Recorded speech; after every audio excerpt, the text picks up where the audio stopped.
Hey everybody, we are live, and for the first time, actually the second time, but let's see how this goes. I did it once before, but the Facebook part didn't go so well.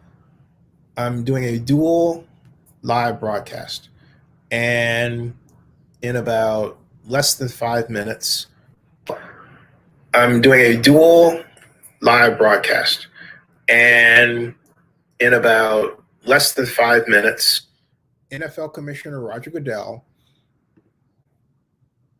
Livestream will start, and he will step to the podium for what I've always called the state of the NFL, because that's what it is. He's basically the CEO of the firm, giving the board of directors, which really are the fans, through the press, a report. Yeah, that's what's going on. So that will start. Thank you. In just a few minutes, and thanks. And we had a really surprisingly, explosively great Pepsi. What's the word I'm looking for? Super Bowl halftime. Yeah, Super Bowl halftime press conference, and discovered a new audience that is going to take this channel in places it's never been before. Wow, really excited. So, without any further ado, let's go over and join now. It says open the Zoom, and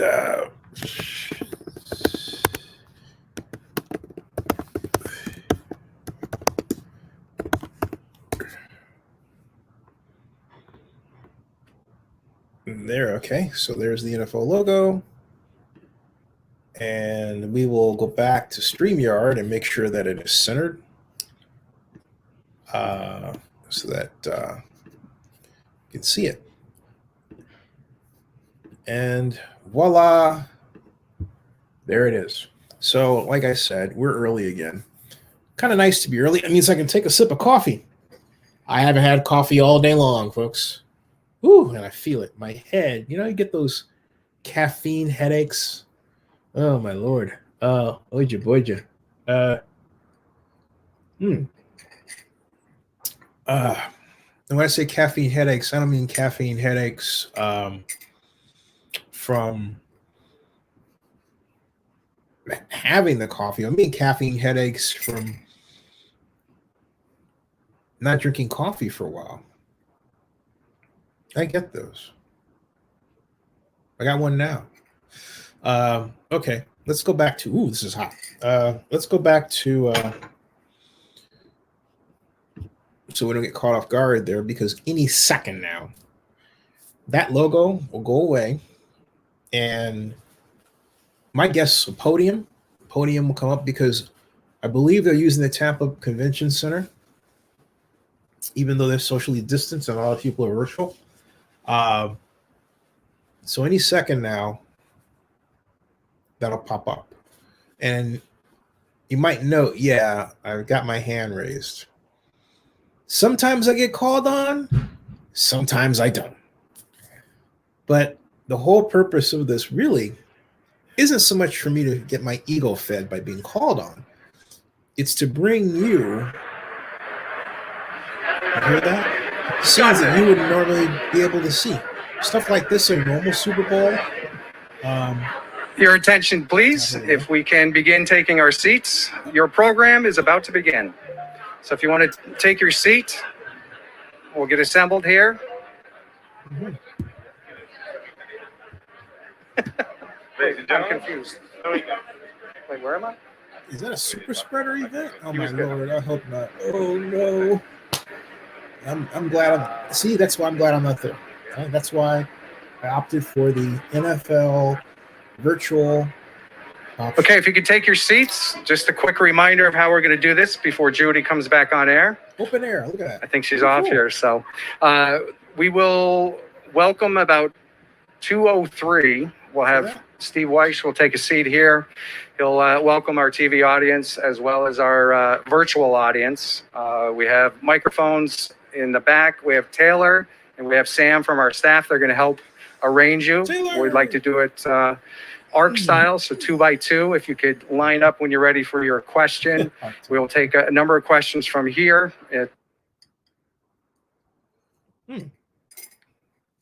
Well, folks, see, talking about behind the scenes, you weren't supposed to see that. You know, that's again more behind the scenes. You weren't supposed to see that. And yet, because you're here, you did. You're not going to see that on network television, see? The guy that was talking is NFL Vice President of Communications, Brian McCarthy. He has served in that role now, I believe, for 6 years. Yeah. And he's a consummate professional. I don't just say that because he's my friend. So I'll kind of go through that. Okay, let's go back. Sit down. It looks like we're going back to live festivities here. The event, the main event.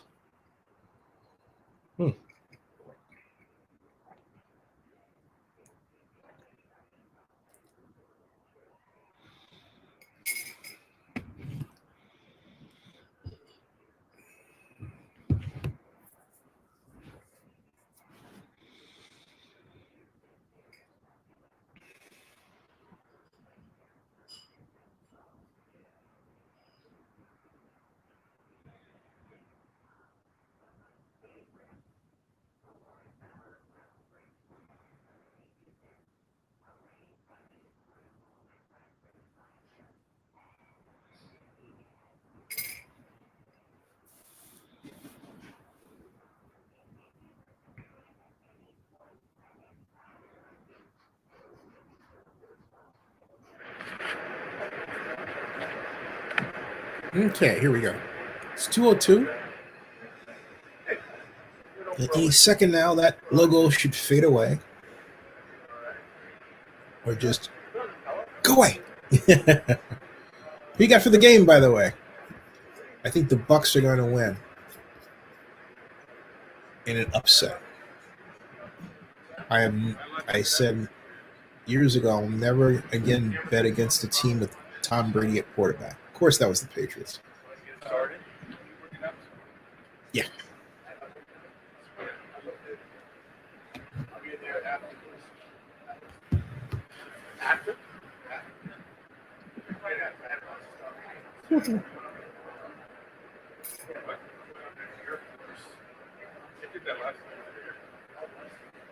No, I think the fight again.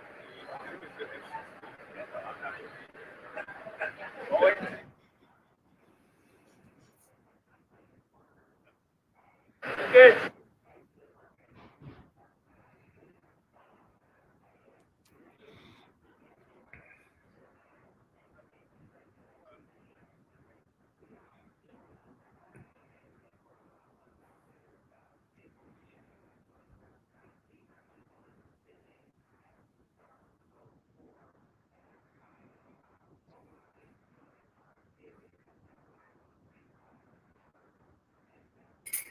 $203. Okay. Oh, I think they should have kept the camera running. All right, I want to welcome everybody to the annual Roger Goodell, I want to call it the Roger Goodell News Conference here. I'm Steve Weitz with the NFL Network, and it's actually, you know, a wonderful day here as we get ready for Super Bowl 55. It's the first time, Commissioner, we're able to see like a lot of members of the media, well, a small smidgen of the representative media in person. So it's actually great just to see some good friends and some good faces as we get ready for what should be a fantastic football game. Now, before we get started, we just kind of want to go through some of the gymnastics, so to speak, of how this is going to operate, since we are doing this in a different type of operation. Commissioner and I are going to have a couple questions here, and then we're going to open it up to the handful of socially distanced reporters who are here on site. And then we have a lot of reporters and journalists virtually who are going to ask questions too. So if I were you, I'd like wet your whistle because I think they're going to be coming pretty fast and hard at you, Roger. So let's get this started. I mean, look, before the season, a lot of people were saying, hey, maybe we would get in 12 or 13 games. We're able to get in all the games, all 17 weeks. You got to jump through some hoops sometimes. But just the fact that in this coronavirus pandemic, that the league, the PA, the players were able to get here and us to be celebrating this game on schedule. Yes, Steve, this was an extraordinary collective effort. There's so many people that had to work together to get this done.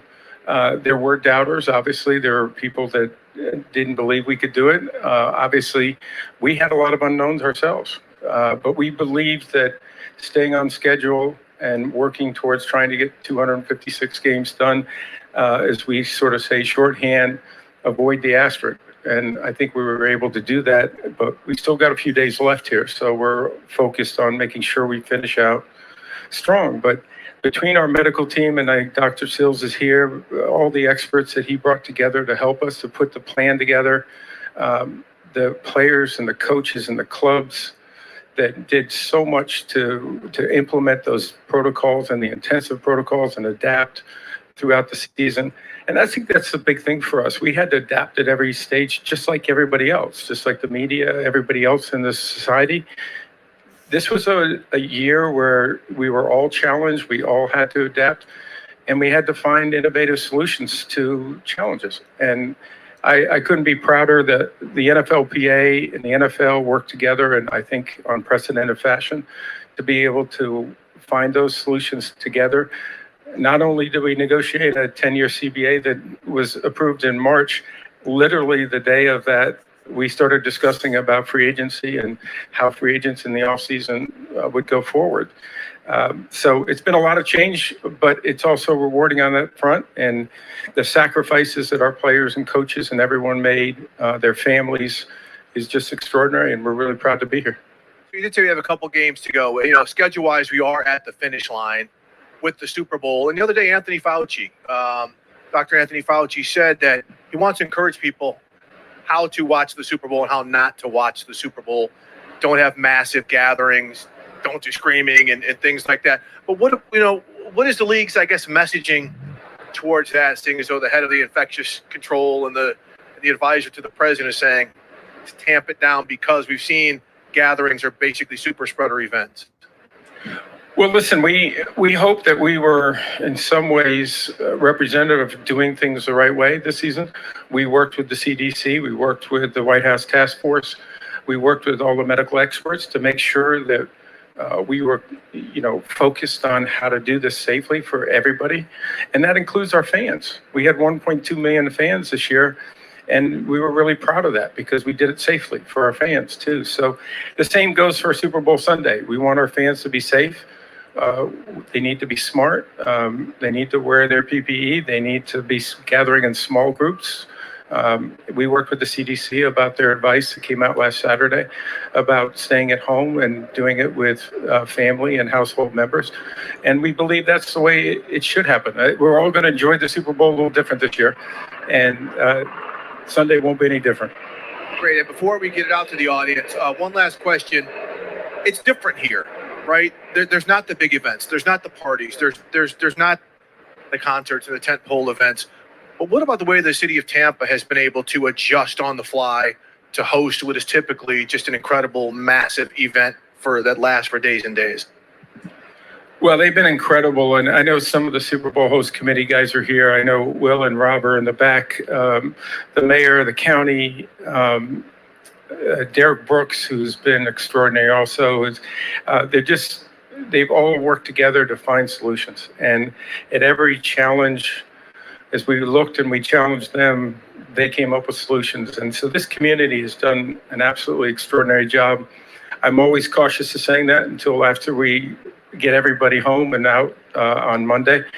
But they really, to this point, have just really gone above and beyond. And they deserve our praise and thanks. And I think the people here at Tampa should be very proud of the work that they've done.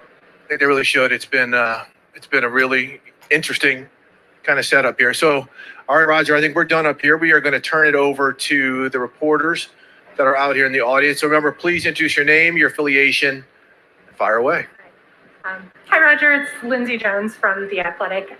A year ago, you stood in front of all of us, or a lot more of us actually, and you said that diversity in the head coaching ranks was a problem, and it was something that the NFL needed to take significant measures to address. In the months since, we've gone through the Black Lives Matter movement. Our country has gone through this racial reckoning. As a league and as ownership, you guys enacted some pretty significant changes, but here we are on the eve of the Super Bowl, a hiring cycle complete, and the head coaching numbers have not really changed. What happened this hiring cycle? How concerned are you personally and your staff at the league office? How concerned are you, and what more needs to happen to see different results next year? Well, Lindsay, a few things. First off, I think and I've said this to you all many times, I'm not sure there's an issue that we spent more time working with our ownership on. Our ownership is committed, focused on this. And, we look at this as broadly as possible we want to make the NFL, our clubs, more diverse. And so it's much broader than just head coaches for us, but the head coaches is important. And we put a lot of our policies and focus on that this year. As you know, we had 2 minority coaches hired this year, but it wasn't what we expected, and it's not what we expect going forward. So for us, we want to continue to look and see what went right, what went wrong. I think that has to happen with individual discussions with candidates, both successful and unsuccessful candidates, the clubs, and try to understand exactly what went right and what went wrong. They're not the outcomes we wanted, and we're committed more than ever to make sure that we do that. But we want it to be a natural process. We want it to be a process that is what we believe in diversity is making us better ultimately. And so we'll get back. I've had a lot of conversations with owners and candidates over the last several weeks during the process, and there were some real positives for us here. I know people want to focus on the head coach, but there are a lot of positives. 3 new general managers that are African American. There's a lot more diversity in the coordinator position also, and across the league. So there are some real positives to build on, and that's what we're going to do. But we're not satisfied, and we feel like we can do better, and we're going to. Hey, Roger, Ben Volen from the Boston Globe here. I have to ask you, of course, about Tom Brady. It's been almost 5 years since you suspended him for 4 games for Deflategate. And since that time, he's now on his 4th Super Bowl in 5 years. Just curious, what's your relationship like with Tom? What does he mean to the NFL right now? And do you still think that punishing him so severely was the right thing to do? Hey, Ben, Tom Brady has shown that he is probably the greatest player to ever play this game. His leadership, his ability to rise to the big occasions and make everybody rise around him. That's what's absolutely incredible to me. Everyone just plays better when they're with him. And so he's an exceptional talent. But more importantly, he's one of the great guys. I've known him for probably 15 years. And he's an extraordinary guy. He's just, he's real, and he cares about this game deeply. He cares about the people involved with the game. And so for me, I wish him well. I think he's going to continue to be a great performer. I'm glad to hear he's going to play a few more years. Roger, Mark Maskey from the Washington Post. Can you tell us where things stand on the investigation of the Washington football team? Have you received a report from Beth Wilkinson, or do you know when you will? And separately, on the ownership issues, do you have an expectation as to when that might be resolved and whether the minority shareholders will be able to sell their stakes? Mark, you got a lot of things in there. So we do expect that Beth, I have not met with her yet, so I don't have any of her recommendations. She has nearing the completion of her phase of work, so she'll be sharing that work with me in a review at some point in the future. And of course, we'll share it with the Redskins and others. But Washington football team. Excuse me, Washington football team. I apologize. That's a bad habit. But to me, the important thing in the context of this, Mark, is that the Washington Football Club has made a lot of changes already. They asked for this type of review. They asked for the recommendations on this. And Dan and Tanya have already begun making those changes for the football club. And it's really, it's good to see that, but I expect that Beth's recommendations will be something that will be added to that. In addition, the limiteds and the dispute, as you know, that's an arbitration. I'm hopeful that that will get resolved shortly and that both parties or all parties can move forward and the Washington Football Club can continue to move forward. Hey, Roger, Peter King with NBC. Just following up a little bit on Lindsay's question about minority coaches. In 2003, when the Rooney Rule was enacted, there were 3 black coaches that year in the NFL. And in 2021, there will also be 3 black coaches in the NFL, 2 additional minority coaches. But in a league that is about 70% black, everybody knows that this is a major issue. And I wonder if you would consider, having some sort of an ownership summit or something to, and I don't mean read the riot act to owners, but I mean to try to talk to owners personally, or maybe in a large group when you can get together, about emphasizing that we are not doing this well. We've got to do it better.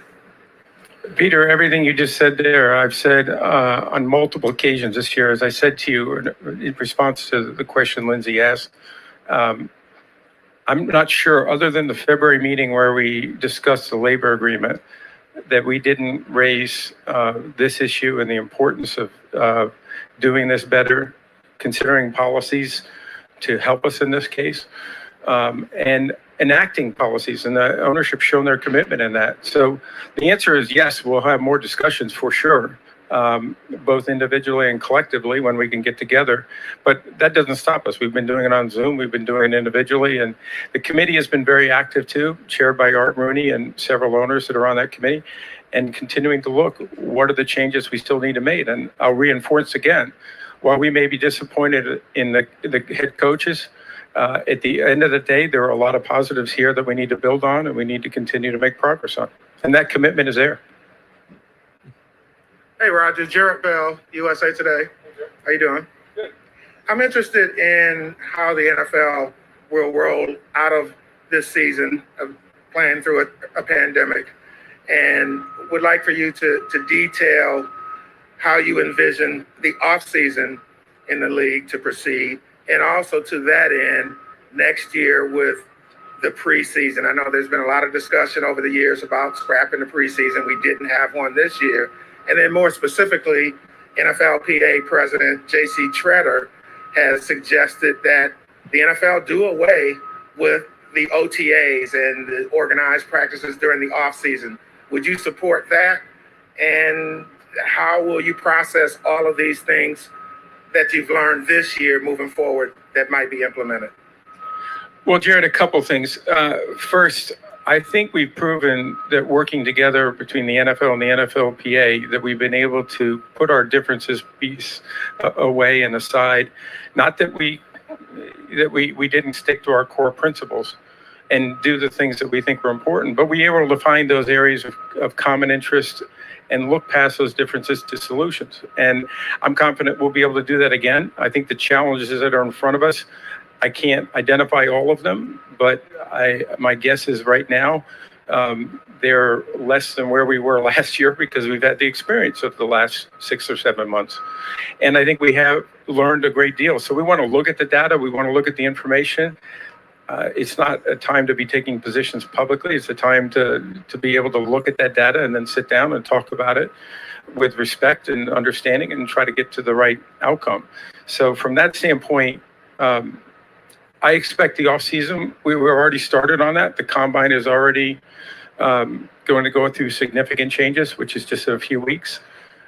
We anticipate that I think a lot of the things that we did last year with respect to training camps, to respect to the off season, the virtual is going to be part of our life for the long term. I think we learned, and the coaches learned, the players learned, that it was actually a very positive way to install offenses and to work in the off season. So I think we'll see more of that for sure.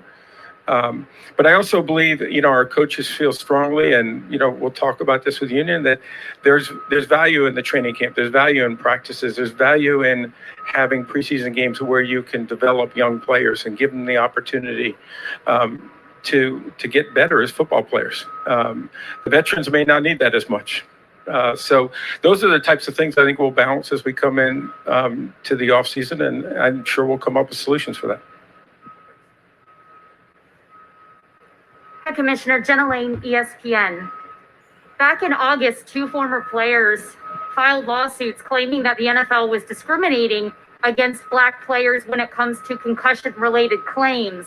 Are you guys looking into this? I know a report also surfaced on ABC that some doctors actually fear discrimination is taking place. Well, I think, and I'm pretty sure I understand the case that you're talking about. First off, the concussion settlement is something that is overseen by a federal court. The federal court approves the settlement.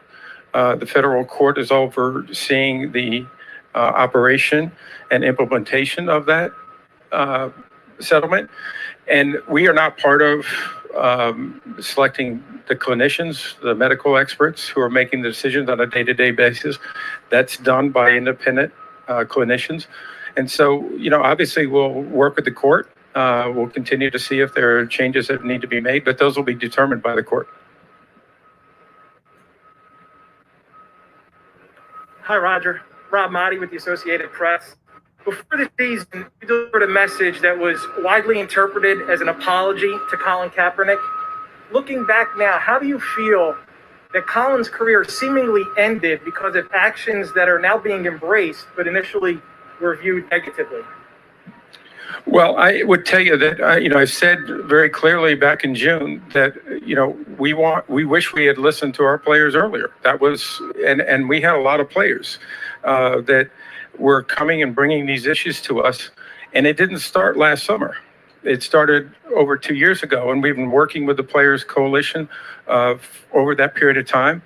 Colin was one of the individuals who obviously brought a great deal of attention to this.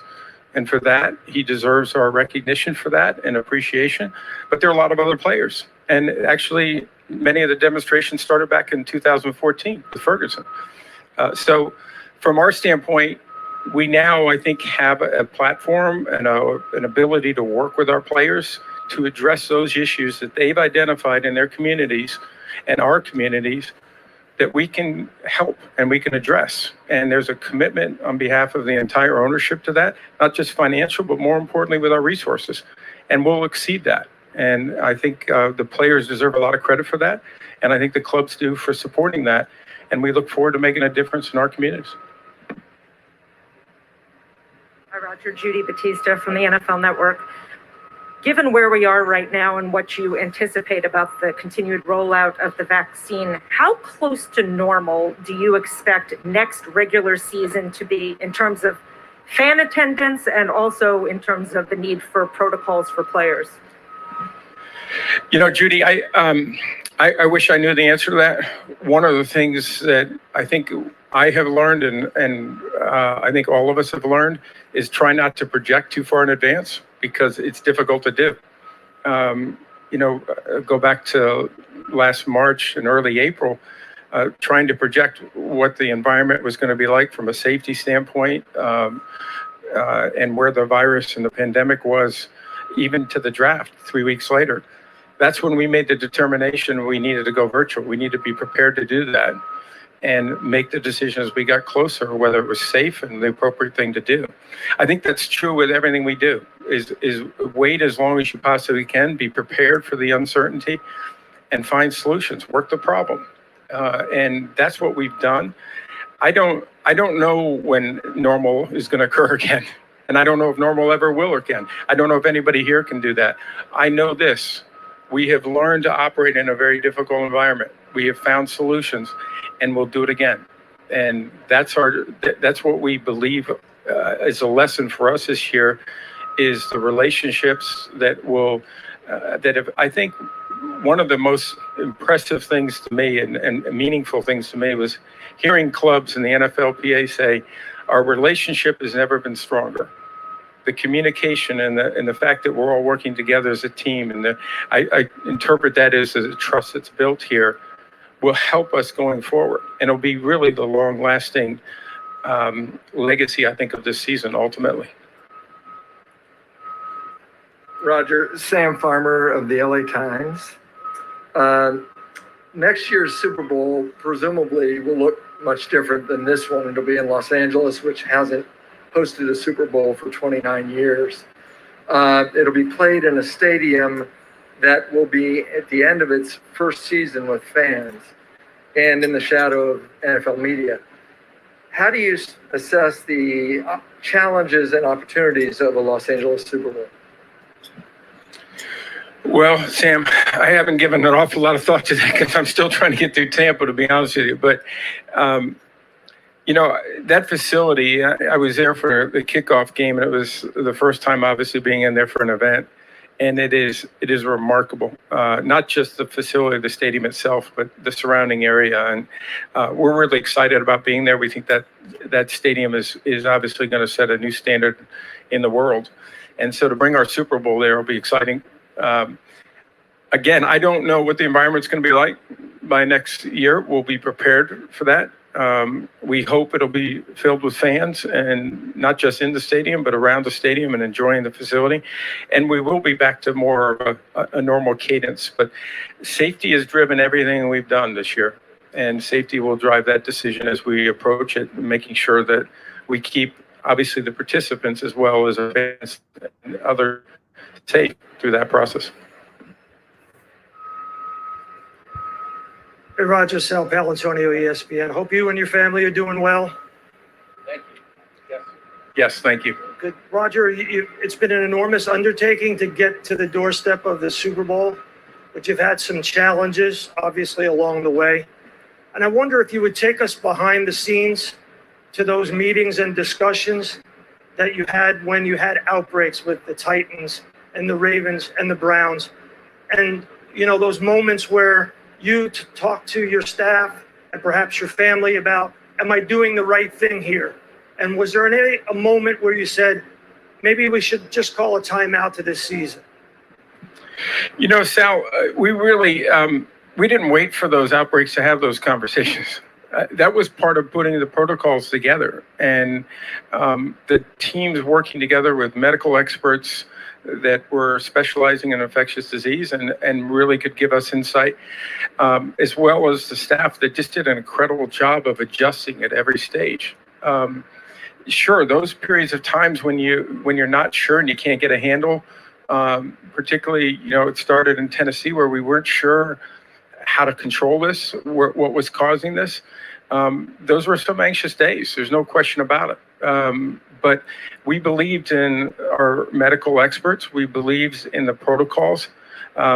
We were able to get that under control, and we have learned a lot from that we then applied and changed. And I think that helped us. And then, when we had, as an example, the Baltimore case, we were able to identify that quicker, but we were able to identify where the source was better.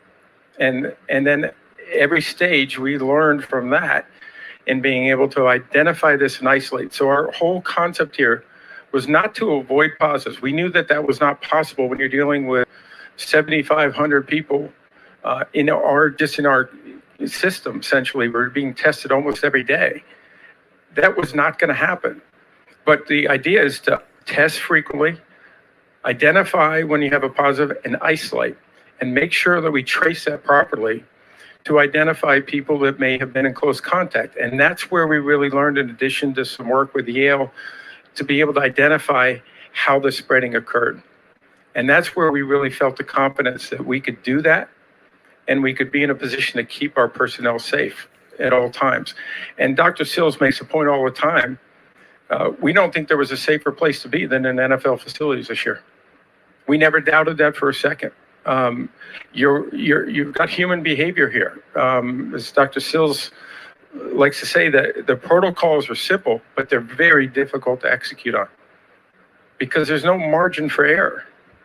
It can be very simple. It can be 3 people going into a room that's not well ventilated, that they stay in too long, where they're not wearing their mask.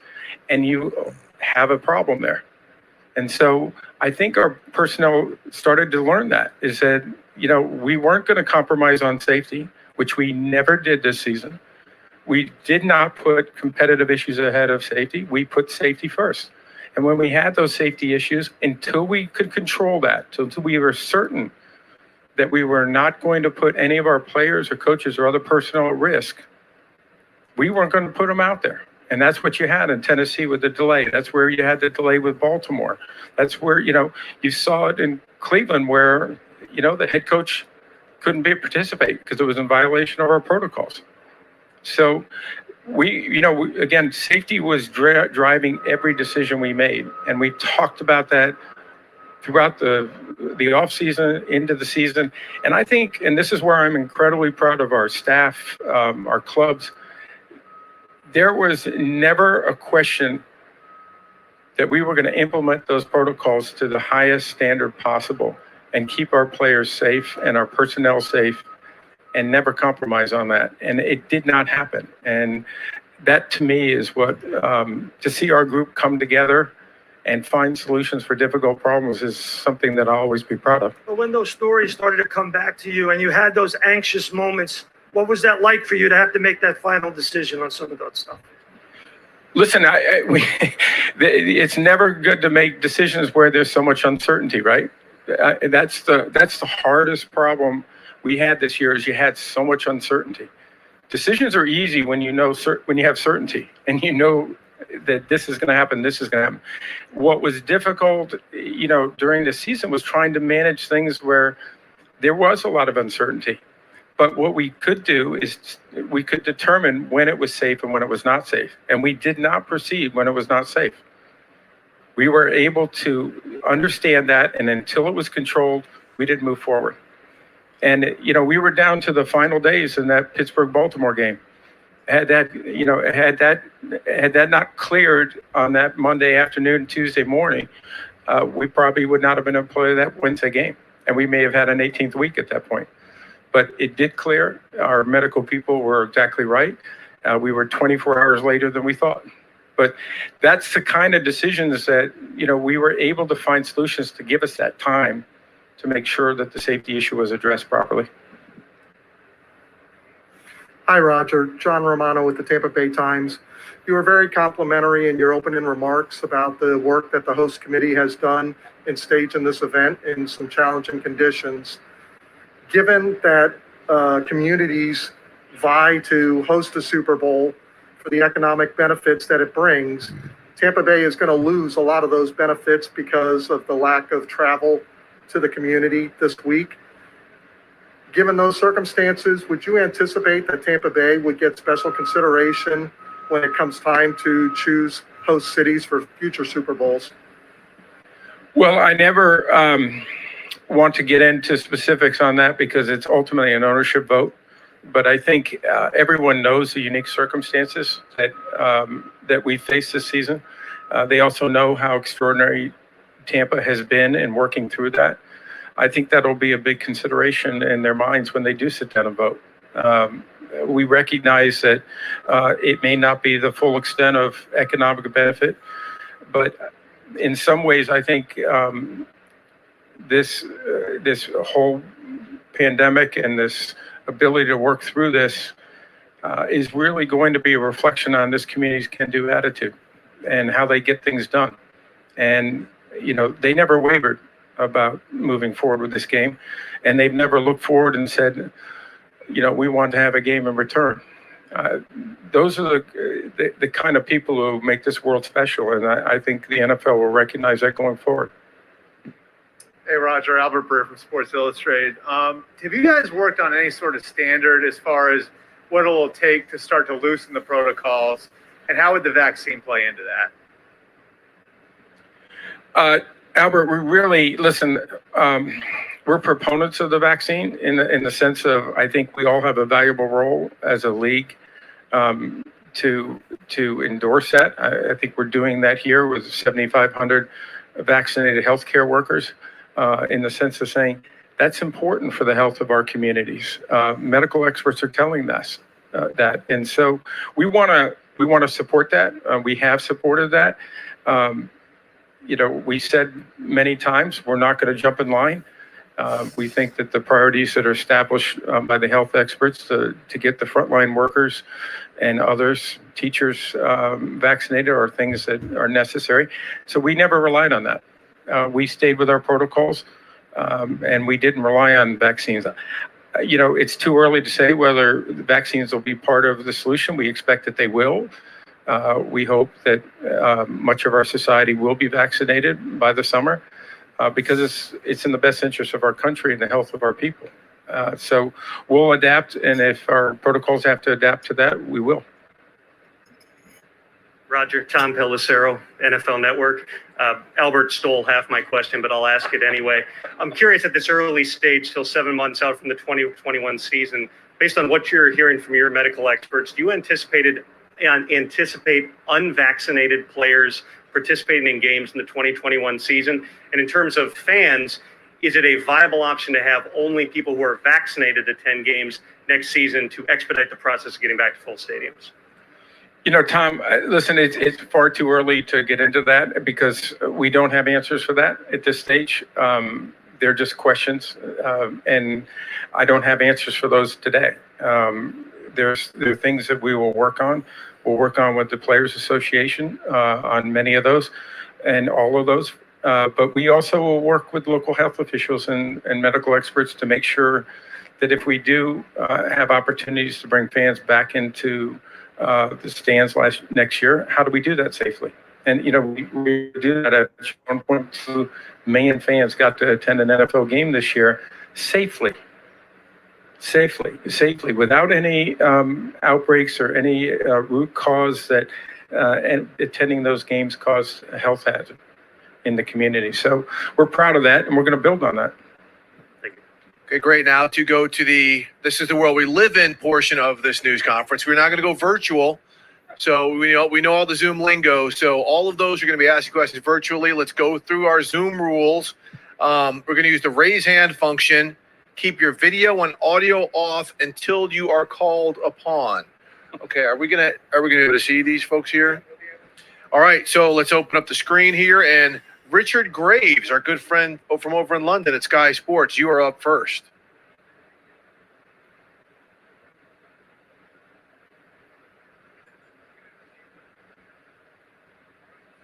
Richard looks very comfortable. Hi, Roger. Sorry, there was a delay there. Obviously, it's great that the NFL have managed to get this far in the season, and we look like we're going to have a Super Bowl on Sunday. Looking forward, I appreciate what you say about the uncertainty of predicting the future. But what is your desired outlook as regards having international games back on the schedule next season? And realistically, how late can you leave it before making a safe decision on that? Well, Richard, we are planning for our international games in 21. That's the approach we're going to take. We obviously are going to stay in close contact with our partners in the UK and in Mexico and make sure that we are doing that safely. If at any point in time we don't think we can execute on it safely, we'll make that determination. Last year, I think we ended up deciding not to play the international games sometime right before the schedule was announced. I think it was in April. And I think that was done after a lot of consultation, not only with our medical officials, but also looking at the risks with the Players Association of traveling the entire party over in a stadium that we weren't able to implement our protocols in. Not that they don't have protocols, but we had very tight protocols in our stadium and felt it was safer to keep them in our 30 stadiums here in the country, where we knew those protocols were being implemented along and consistent with our policies. So we hope to get back there, and we're planning for it, and we'll make that decision whenever we have enough information to do so. All right, now let's go to Kansas City and Darren Smith. Good afternoon, Mr. Goodell. My question for you is, actually, I was speaking with Steve Weiss about this yesterday. Do you think that the owners in the NFL should actually wait till after the Super Bowl to hire and interview coaches so that way it's a more fair and level playing field for coaches, maybe such as Eric Bieniemy, who was penalized for playing or coaching so long into the postseason? You know, Darren, this is an issue we had a lot of discussion with the Fritz Pollard Alliance, who we worked very closely on developing the policies this offseason. Many coaches, and it's something I'm sure will be brought back up again. As you know, this season, as part of our policy, where technology really actually was a benefit for us, was this technology we're going through right now, virtual. They were able to have interviews by Zoom. And that gave coaches an opportunity to interview without being as disruptive for their preparations while they're in the postseason. Head coaches felt better about it. And we made a lot of exceptions to that, including with Eric, to be able to have those interviews to give him the opportunity to be able to consider it in that. So that was a plus. And we made changes on the fly with respect to giving them that opportunity, which we think were beneficial to their candidacy. But it didn't lead to the opportunity for Eric. I think it's one of the things, Eric's a great football coach. I talked to Andy about him an awful lot, and I think we want to hear from him. I've talked to a couple other coaches that are in the league now that didn't get an opportunity, both white and black, who talked about that potential change. And so we'll have to balance that and think if that's the right outcome or whether there's some other alternative. Roger, if I could follow that up, though, because I think one of the things in talking to people is once that first domino falls in terms of a coaching hire, the rush to hire other coaches so they can build their staffs is one of the reasons why things happen so quickly. If you do delay it till after the Super Bowl, do you think that kind of levels out the pacing in terms of maybe freeing some people up in that regard? Well, Steve, I'm not sure I agree with that all the time because last year I think Cleveland didn't hire a head coach until early to mid-February. And they weren't in the Super Bowl. So, I think that what we really have talked an awful lot about is slowing the process down and making sure teams have the opportunity to look at a diverse slate of candidates, to really understand some of those candidates and the qualities that they bring that they may not have been exposed to for some reason or another. And so one of the things we really want to do is talk to those decision makers. To have, more minorities involved on the ownership level, more minorities involved at the head coach level and the general manager level to make sure that we're getting that kind of consideration when we're making those decisions and have the time to do that. Because it is competitive. We all know that. And there is a feeling of urgency to make sure that you get the right coach and get the right staff. And so we understand that balance, but it's got to be a balance. And so those are the things that we've sort of debated. I think I'm certain that we're going to have that conversation again. And, we'll look to see if there's some additional policy that we can make. But we start by assessing the situation and analyzing and listening to everybody and then coming up with what are the changes we should make that ultimately are going to lead to better outcomes. And outcomes that we think are beneficial to the league overall so that we're a more diverse league, which will make us a stronger league. Great. Thank you. Okay, let's go to, I hope I'm pronouncing this right, Eben Novi-Williams from Sportico. Hey, Roger. Thanks for doing this. A couple, almost 10 years ago now, you laid out a revenue target of $25 billion in revenue for the league by 2027. Obviously, before the pandemic, things looked pretty good, and you're in the middle of negotiating media deals right now. Can you give us an update on that target? And did the pandemic change anything about the long-term business targets for the league? Well, one of the things that we've always talked about in the context of the NFL is how do we continue to grow? How do we continue to develop our fan base on a global basis, make our game stronger and more competitive?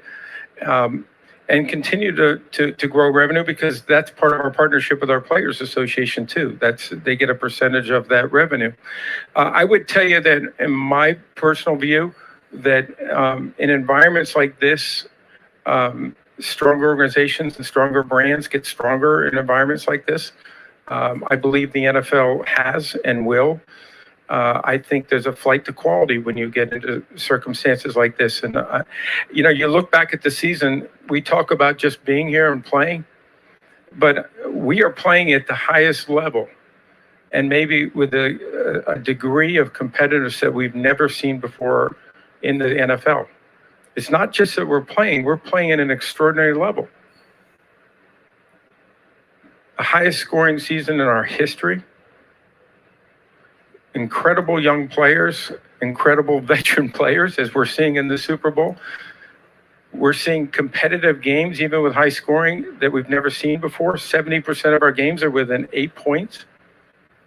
It's not just that we're playing at an extraordinary game and an extraordinary level that has never been seen before. And I think the future of this league is incredibly bright because of those great young players, those great young teams. And that's what our objective is here. I believe our league is still, the best days are ahead. I'm very confident about that. But that's going to take a lot of hard work.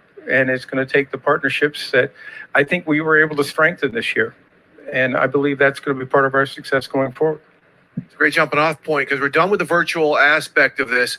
But you talk about how competitive it was and how we're playing at the players are playing at such a high level. Well, and someone mentioned J.C. Treader, the head of the Players Union, said because of that, there's no reason to really resume the offseason and things the way we've had it. So let's bring up DeMaurice Smith from the Players Association to also talk about that. There he is. Hey, now this is Sharp Dressed Man right here. All right, but about that, so DeMaurice, good seeing you. We're here. I don't have my mask on. I don't want to get too close to you.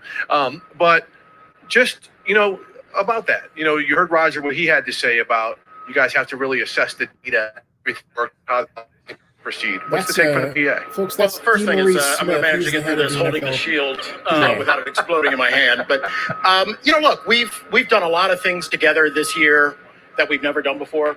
I think we've learned that football can evolve. We've learned that we can move outside of our comfort level and work better and work smarter.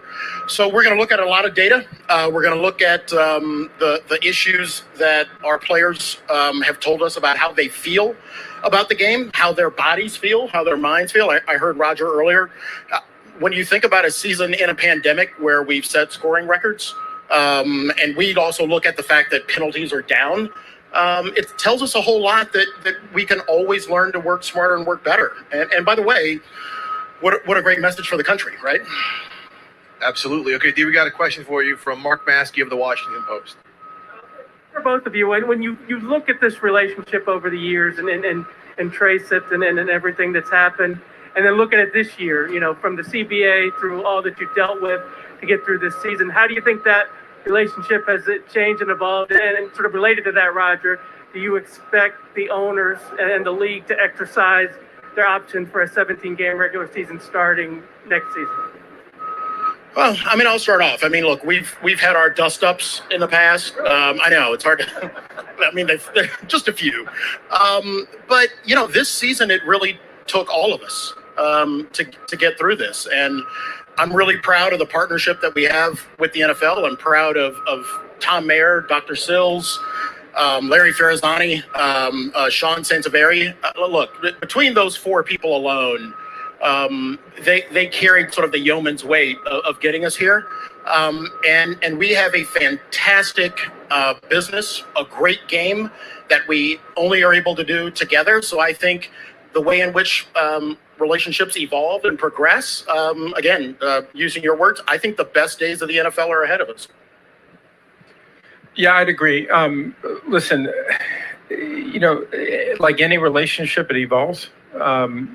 We had to go back, and it was 11 years ago. We were in a battle to get a new collective bargaining agreement. We worked our way through that. We signed a 10-year collective bargaining agreement, and now we've signed a 10-year extension. I think that may be the only time in the history of the NFL we've had that kind of a relationship. Yep. And that comes with growing pains, and it comes with meeting challenges. But I think what I mentioned earlier is that we have worked together to find solutions and look past our differences and be able to find those solutions in an innovative way. We are looking at the 17-game schedule. I think, Mark, that was part of your question. We've already agreed to that in the collective bargaining agreement. There's still more work to be done on that, but once the game is done, we'll turn our focus a little bit more to that. And even though we have the option, we're going to continue to talk about this. I talk with Dee about these issues all the time, and making sure that the decisions we make here are done with a lot of input. Because I think one of the other things we learned is that the input we had to one another last year, what I call the mini CBA, which last summer, which didn't feel like a mini CBA, but the input for one another helped us. We both found different solutions, and together we were better for that ultimately. And so, yeah, we'll look at all the information, we'll share thoughts, and we'll, I'm sure, come out a better place. Very good. All right. Well, we're finished there. And gentlemen, Regarding the the novel 17 idea, working season. together makes us better and we can evolve. If we're forced to do it, we'll do it. But hey, look, just to foot stomp that, we're a labor union, and if we have to mix it up, we have to mix it up. But this year has been, I think, across the businesses in the country, one of the best examples of labor and management working together to do something that we couldn't do alone. And if that's a great example of how two people on the opposite side of the spectrum can come together and create something great, then it should stand for something great. Excellent. Well said. Well, Commissioner, thank you so much for taking the time. We're going to take about a 7-minute break, and then you're up. Sure. All right. Thanks so much, guys. Yeah. So, folks, we're going to just leave it here because he's up, as he said. And I think I have to switch cameras there because I know he's up, but it's actually a different window. So let me see what's going on here regarding how that works. Thank you all for joining me and watching this. Anthony Carrillo. Let me see here. There is the schedule. See, that minute it was ended by the host. So then we will go down. The Kansas City Chiefs have a media availability up right now. It started at 2:30 and goes to 3:30. But the NFLPA news conference is supposed to come back. So basically, you know what? I think we should just keep it there, right? They said the meeting was ended by the host. But then if I click it and it says join now, all right, let's open that up and see what's going on, because it said the meeting was ended by the host, but it says it's live. So maybe they made a mistake. Let's go back. Yeah, waiting for the host to start this webinar. So yeah, that's what they're waiting for. They're waiting for the host to start the webinar. Let's make sure it still shows up here in the screen. So we'll basically go back and reshare it so that you can see it. And hold on a second, because they said 7 minutes. That's not a lot of time. All right, there. Okay, there's a window. There's launch meeting, Zoom. Excuse me, that's not the one I want. Or is it? Yeah. Let's see, allow that. And then hit launch meeting. Okay. Then hit open Zoom. And there we are. So that should appear. Not okay. Not appearing where I think it should happen. Waiting for the host to start. That's there. All right. And let me go back here. It's interesting. So waiting for the host to start the webinar there. Oh, of course. Wait a second. Let's see what's going on here. Getting the aim just right, as I call it. Launch meeting in Zoom. Let's just allow that, okay? And then we hit launch meeting. Yeah, sometime we have to shift over. It's not shifting me over. It's not allowing me to. Once it does, it'll say Zoom, right? So it's a matter of time. I can see the thing spinning. Once it spins, we'll jump right over into it. And get ready for D. Maurice Smith, the executive director of the NFL Players Association. And NFL, what I'm doing right now is I'm making a PA, NFL, PA, A's, ED, D, Maurice Smith, talk 17 game NFL schedule. Okay. At press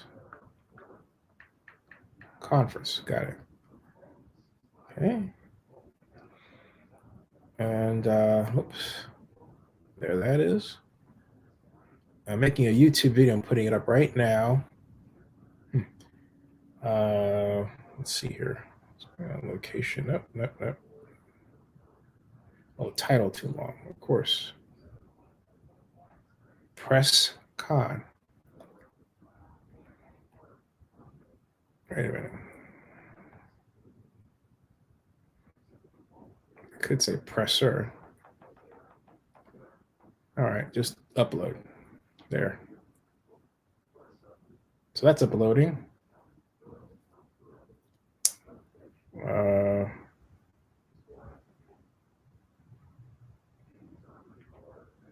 Okay. All right.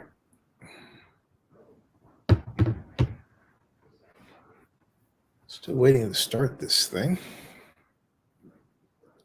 Still spinning. Spin.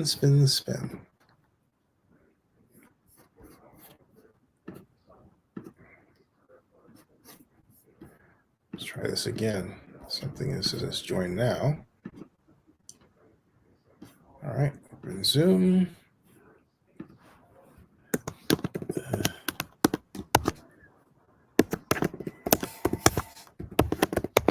.net. And yeah, okay, there that is. Okay. Reduce the size of that, go back to StreamYard and make absolutely certain. Share. And there we are with the Zoom webinar. You can hear the noise in the background. Here we go. Okay. How's that? Tampa Bay. Close.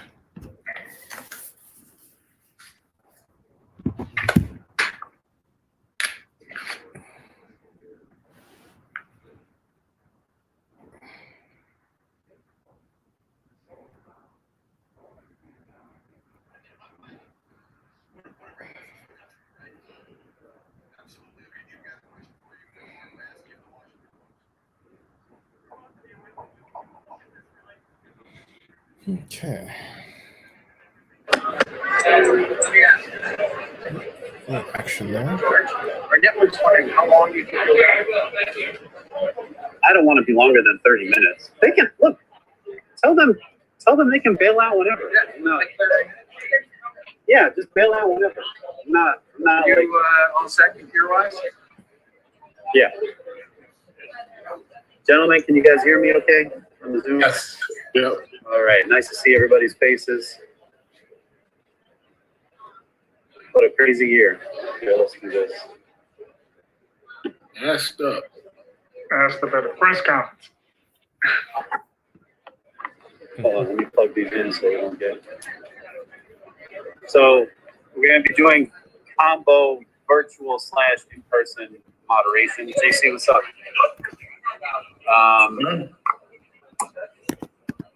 We'll try. I'm going to do my best to loop you guys in on questions that are relevant to each of you that I know that you guys have had, an interest or a focus on. I think the biggest topic where I'm going to call on your voices will be on the social and racial injustice issues. particularly on the coaching and minority hires, because that will absolutely come up, and you hit that through the year. If you don't want me to call on you for that kind of stuff, just let me know. Otherwise, I'll go round robin, particularly who I see on the screen now between Sam and Benjamin and Mike T. Wesley, you're muted. I can't see your video now, but if you want to hit that, I'm here. Give me a second. I'm here. He's golfing. Okay, so then we'll leave Wes out of it. That's behind the scenes, folks. That's not And then, that's I love it. in there. That's amazing. Tiger Woods, y'all. So, Somebody and then joking the other around. area that you guys should alert me to, because I'm going to be watching mostly the EC panel. If there's a question that pops up on the COVID season that you feel particularly strongly that you want to answer, just give me just flag me or chat. So we'll try to bounce it out, right? So some of the off-season stuff may come up, And so we have a voice. I'm both. You're not You wanna say what's up there with that? negotiating against a bunch of wizards. You're negotiating against Mr. Ben that make the product that you sell. When we are fighting the battle for players' rights, we don't apologize for it. We never will. Players, what's up? What's going on? What's going on? And then we're going to try to, be done in 45 minutes. Any other questions, hot button topics you want to avoid? Anything you think?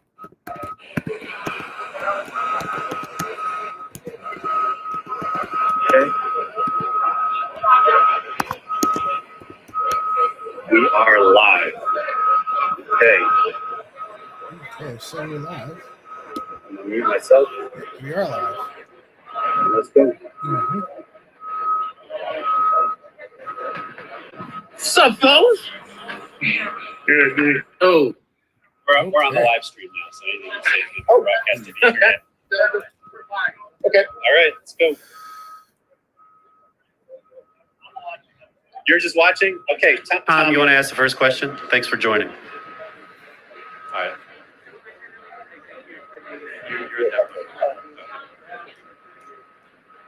Ladies and gentlemen, thanks for joining us. Welcome to the NFLPA Annual Super Bowl Press Conference. My name is George Atala. It's a pleasure to be with everybody, both in person and virtually. We have a number of our executive committee members who have joined us via Zoom. So if you're here, we will spotlight them, and I'm going to have to do a little juggling on the moderation.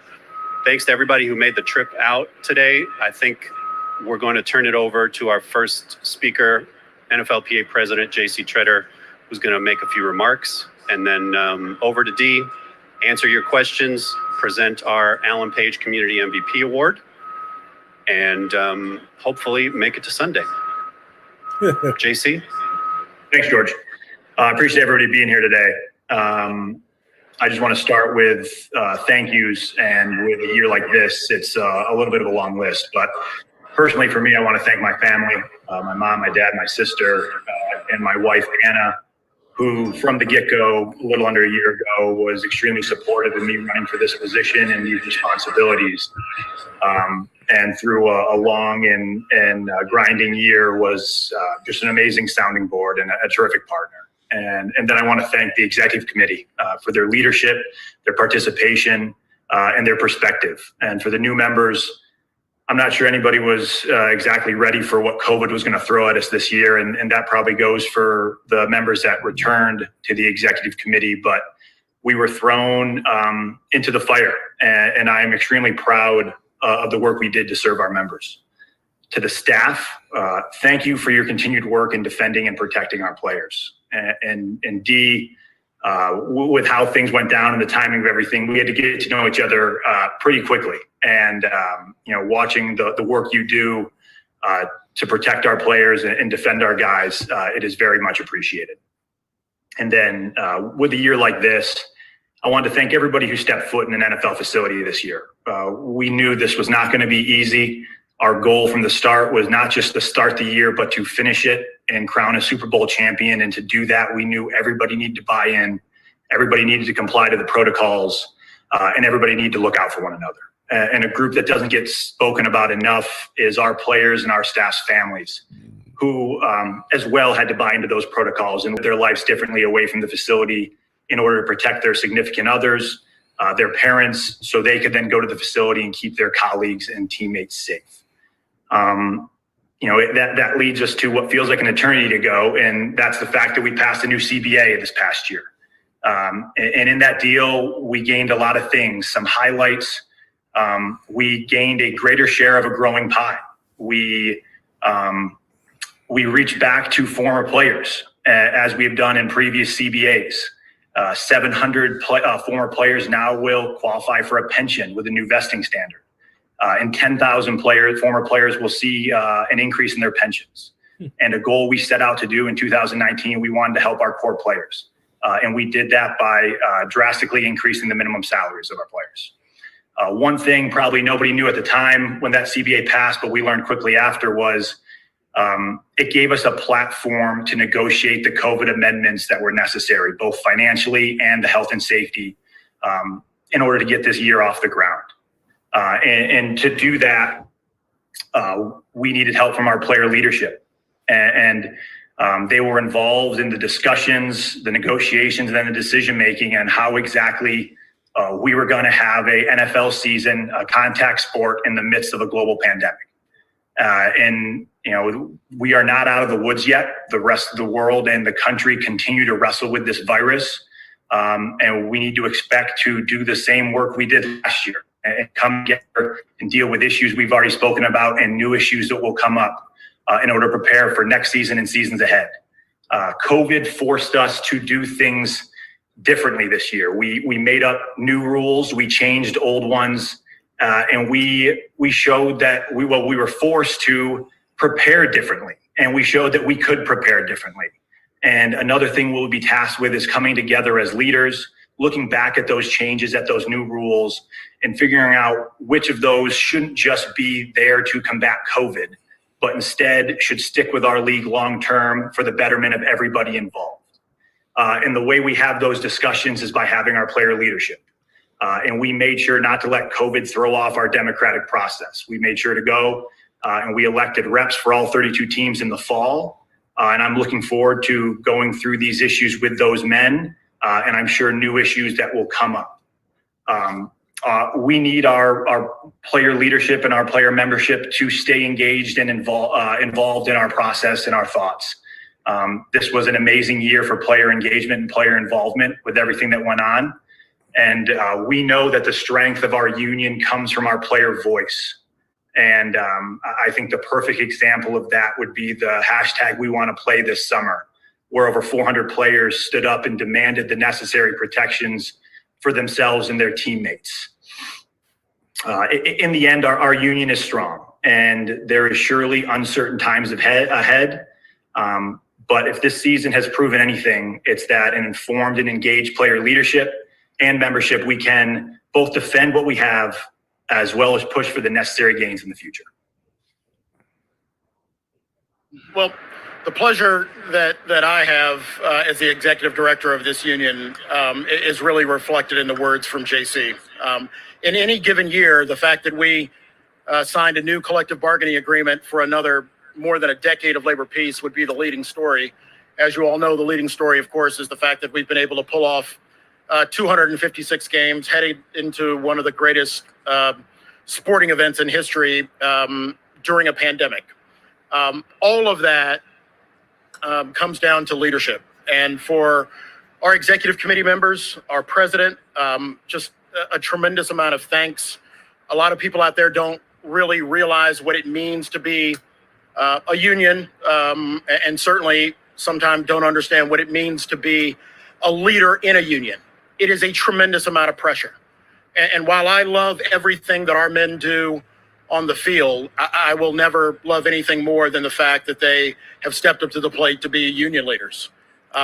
With that, a shout out to a group of people in Bessemer, Alabama right now who are struggling with the decision over whether they should form a union in Bessemer at the Amazon plant. we stand shoulder to shoulder with every union because we understand exactly how hard this fight is. And I'm proud of the fact that our union leadership doubled down after we got a CBA done, and then went through 2 more CBA negotiations in order to make sure that we could not only complete this season, but complete this season in a way that was fair for those who wanted to play, fair for those who did not want to play, and fair for the people who are going to play this game and engage in this risk. To the EC, love you guys to death. We have had just one incredible ride. Hopefully no one else will ever have a tough of a duty as you have had over the last year. It has not been easy.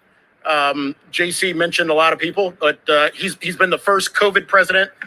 He was probably the first NFLPA president to break down film because they didn't have a coach during a game. But he also became a father for the first time during COVID. So, JC, thanks for checking all those boxes off on the front end.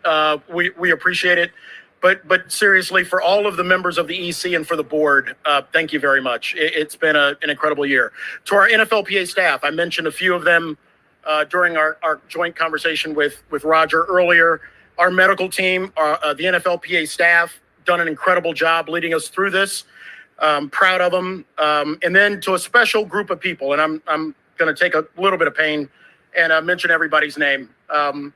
3 days after we finalized the CBA, I was blessed enough to put together our first COVID task force. And we decided we were going to rely on some of the best and brightest minds in the country to answer 2 questions. Should we be playing NFL football in a pandemic? And if we should, and if we can play that game, how do we do it in the safest possible way? So to a group of people who really took on an unprecedented task, Colonel Jeffrey Ling, David Talon, Herman Taylor, Aaron Bagish, Ross Savante, Mark Verstegen, Dan Helfling, Peter Holland, Michael Aronoff, Ross McKinney, Laurent Tardif, former chief, and Amber Cargill. Thank you for everything you've done for us. It was led by an incredible group of people, Tom Mayer and Sean Santavari on our side. We simply couldn't have done it without you. You guys know that over the years, we've sometimes found ourselves in a couple of dust-ups battles with the National Football League. I'm proud to say that we were able to do a lot this year together that we certainly couldn't do separately. So to Roger, to Alan Sills, Larry Farazani, the team over at the NFL, thank you very much for a great partnership, and proud of everything we've been able to do together. Last, before we head into just a few questions, just a couple of things about where we are in the country. We all love this game.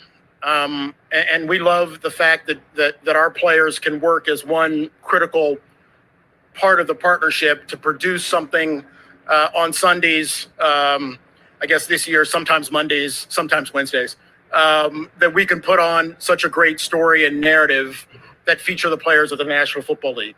But I'm really proud, and probably in the 12 years that I've been in this job, I don't think I've been more proud of the way in which our union came together with the league to follow the science, to engage in smart business, and to get ourselves back to work. And I think that when we can be one small example of how well the country can work, that's a great day for the country. It just also happens to be a great day for football. So with that, let's turn it over to questions, and George or someone will call on people, and I'll do my best not to answer your question, which is kind of what I excel at. Tom, you want to go first? Go ahead. Tom Pellicero with NFL Network. This season was defined not just by COVID, but also, and particularly in the offseason, various social justice related initiatives taken not just at the NFL level, but obviously the Players Coalition, grassroots movements, even within teams. I'm curious, and this is for you, D, as well as JC. I see Michael Thomas, Calais are in the chat, all these guys. Where do you envision that going from here? Yeah, let me tee that up for the EC. The only thing I would say is I'm proud of the fact that our players have been on the right side of history. Dave Megacy, union leader, was probably the first player to protest during the national anthem when he was protesting against the Vietnam War. And our players came out of the tunnel in St. Louis after the shooting in Ferguson. Colin, number of players took their voices to the sidelines. And I'm proud of the fact that not that we were validated, I'm proud of the fact that our players had the courage to do the right thing at a time when they didn't know how they were going to be treated and frankly, didn't care. They shouldn't. So with that, I'll leave it to the executive committee to talk about the authenticity of our player voices, but I'm proud of our men. Sam, if you can hear me, why don't you go first? Yeah, well, to that question, what has the NFL or even NFLPA or the player specifically been able to do? This is coming from a player who wasn't on a team this year. Like, we were in the cities in Chicago helping build food marts, or people in Buffalo who were changing the school system, people in Houston, right? Look at Michael Thomas and what he was able to do. There are many players, executive committee members, player leaders who are Walter Payton Man of the Year nominees or even winners who are on the ground doing the work. And so I think for us, the question is, okay, was the NFL serious when we said we were serious, right? As players, we've always been serious, but we wanted the NFL to try and back us up and to try and show some support. And I think one of the biggest things that I've seen is somewhat of a collaboration, right? Listening to voices not only on teams, but also in the community who are serious about making change. We saw Roger Goodell come and say, I was wrong when it comes to Colin Kaepernick. I think that was a big statement. I don't know if ownership was behind him in that statement. From what I understand, they were surprised that he said that, right? It was wrong. And so for us as players, whether in communities where there are teams or in other communities where we live, I think that we always have been and we will continue to be serious about making change in our communities. And go to anyone's social media profile and go to anyone's website, and you'll see that we're serious about making change, not just for this season, not just because of what we saw with George Floyd and Ahmaud Arbery and Michael Brown and Tamir Rice, but we want this to be a long-lasting, forever thing. Mike T, you want to go next? Yeah, I'll just add on to it because, Sam, I mean, that was a great job, explaining everything or most of the things that not only our league and the union, but, what everybody was able to do together. I think that was a great job explaining that, Sam. I'll touch on this. I think moving forward, the collaborative effort of both the players in the league and the organizations, I think that should continue. Using that momentum that we had last year and finally being able to see, players putting together initiatives and the organizations finally really backing them up authentically. The league really backing them and doing it not just, with maybe a donation, but through their social platforms as well, because that's huge. I think Calais Campbell, when they were with the Ravens, they put out a letter to the Senate. And I think that was awesome. In the Texans, we saw that and we got behind it. We did the same exact thing. So finding ways to collaboratively, push the momentum forward, push all our efforts forward to try to create real change. I think that's what we should see in the future. And to just piggyback on that real quick, we saw players in Denver go and change laws. Not only did they protest, but they went and they changed laws to make the city of Denver more and the state of Colorado more equitable. We saw players in Miami stand hand in hand, arm in arm to go and make real change. We saw people all around the country, right? Not only in the NFL, right? We're proud of what we've done in the NFL, but we've seen the leagues come together, right? You saw what the NBA did, saying we're not going to play. And many players on many teams in many cities decided we're not going to practice. We may not play, right? We saw leagues all around the nation come together to stand for social justice. And so to piggyback on what Mike T just said and on what I believe everyone, not only on the executive committee, but all our player representatives and players in the NFL believe is that it's going to take more than just us, right? Yes, we can lead and we can have the vision, but it's going to take the NFL, the MLB, the NHL, MLS, the WNBA, the NBA, not only the players, but also the leagues, right? Not only the leagues, but the fans to come together, have one voice and stand for real change, not just to talk about it, but to be about it. One or two more comments from the EC, then we can move to Albert Breer, who's got our next question. Anybody else want to jump in? Hey, George, the last thing I'd probably add is, Sam mentioned other unions, other leagues. I can't really talk about the strength of the player's voice without mentioning what I consider to be the gold standard. A group of WNBA players took on a challenge, not only about social justice, but took on a challenge against a sitting owner, and led a tidal wave that resulted in the election of 2 new senators in Atlanta. I'm sorry, in Georgia. Hey, there is an inextricable and unbreakable thread that runs through all of this. And it's a group of people who simply refuse to be put in a corner and defined by what they do on the field, on the pitch, or on the court. And as Sam and Michael and others have mentioned, I'm proud when our men, our sister unions, decide that they are going to be effective agents for change. Benjamin, go ahead. Yeah, no, just say, the time is always right to do what is right. And it's been alluded to with Commissioner Goodell and his statement, but also what has seemed to be, for many people, a delayed response by the NFL at large. It quite frankly doesn't matter when that happens. We are glad to see it happen. And change can always come no matter what the timing is. There's always a right time, and the time is always right to correct those things.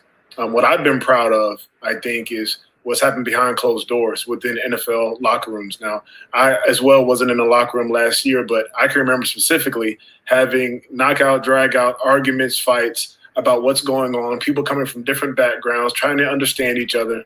I really believe that what we've seen and the way the public perception has changed has greatly been influenced by players. Players have, from all backgrounds, have said, you know what, I may not understand what's going on right now. I don't understand your feeling when you see what happened to George Floyd, but you know what, because I care about you, because I love you, I'm going to listen to it, and we're going to have a conversation about it, and we're going to hone in on how to make things better. And so when I see kind of the shift that's happening in the narrative outside of the locker room, in the fan bases, in the public at large, I look at players and applaud players for standing in the gap when it wasn't popular to do so. They continue to fight. They continue to go and deal with the abuse, deal with the name calling, deal with all those sorts of things. They persevered. And now we're starting to see some of the fruit of that labor. And even as we look back over history, we've seen players across all sports who have stood up in times that were crucial in different types of crises, and they've always stood for what was right. And so I've been proud just to be a part of that, and excited to see what's going to happen moving forward, because as we know, the arc is very long, and sometimes these things take a long time, but there's a great amount of I would say momentum that has grown because of what happened last year. What happened last year was awful, but in order for there to be growth, just like when you go work out, there has to be some tearing down of muscle. And I think that's what we've seen. Thanks, Benjamin. Breer? Okay. Thanks for doing this, guys. Dee, I think we all know that we're all at the mercy of the virus and what happens in our country to some degree. Have you guys started to map out with the league what the spring and summer might look like? And then for the players, what do you guys think it would take to make you feel comfortable for the league to start scaling back some of the protocols? Yeah, well, we haven't really had conversations with the league yet about the offseason. We've had a lot of conversations internally with our player leadership and with the teams. Look, we changed the offseason, I mean, I would like to say on a dime, except for the fact that there were, literally hand-to-hand combat of negotiations behind that. We changed preseason because we felt that it didn't make sense during the course of a pandemic. I think every one of these guys who have lived in a football world for a very long time saw their teams do a lot of things differently, but let's just put differently to the side. It was smarter. So the fact that you just didn't have guys holed up in a facility for hours on end, just killing time, the fact that we were actually able to do things via teleconference and Skype and Zoom, it's all about being smarter. And so at the end of the day, I think that what will happen is we have our annual rep meetings coming up in March. will continue to talk to the players about the things that they think were a better, smarter way of playing football. And I think some of those things, most of those things don't have anything to do with COVID.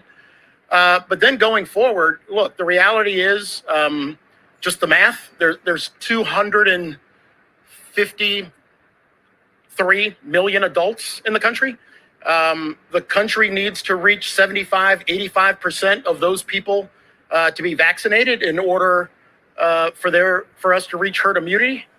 If you're doling out a vaccine at 1 million doses per day, you're still at 200 and some odd days before you get to most of the adults. To think that we are going to be in a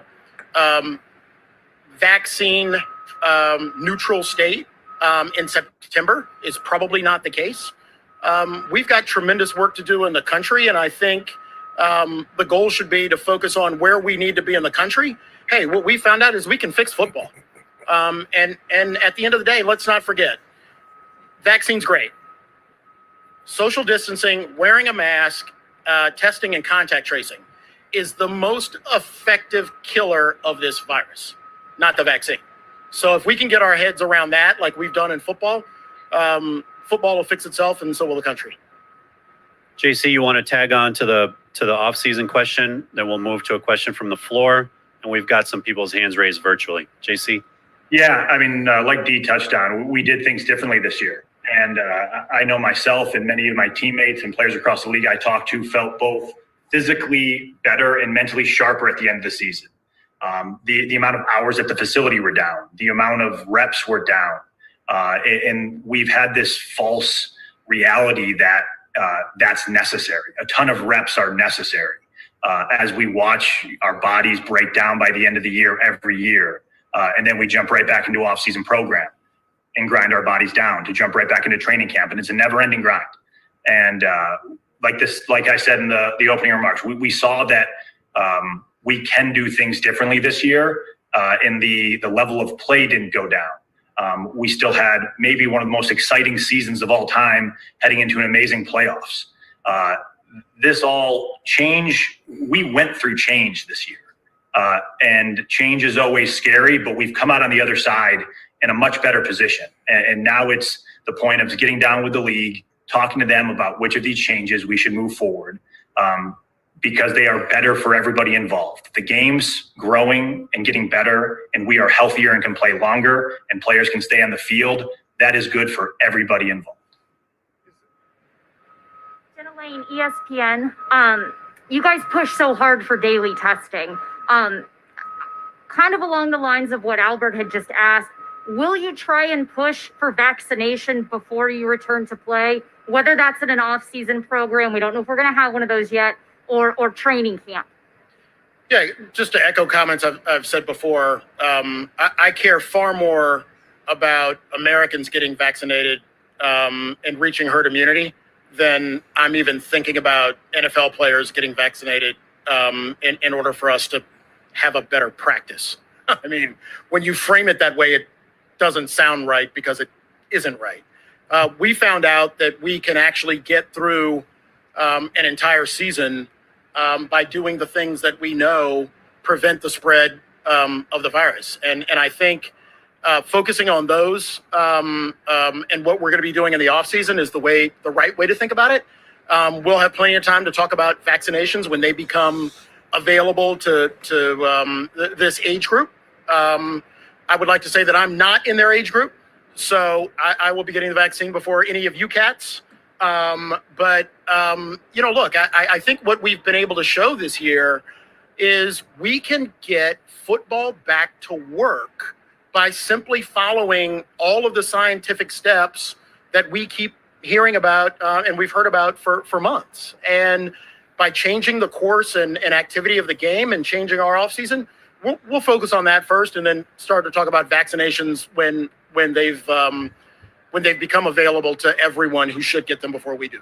And if I might ask a follow-up, are you guys comfortable with the off-season testing protocol, as players do still need to go into facilities from time to time for treatment? Yeah, we're looking at that right now. Look, just to level set, I think that there is a high likelihood that we will be having similar, if not the same, or we should have similar, if not the same, testing protocols into the offseason.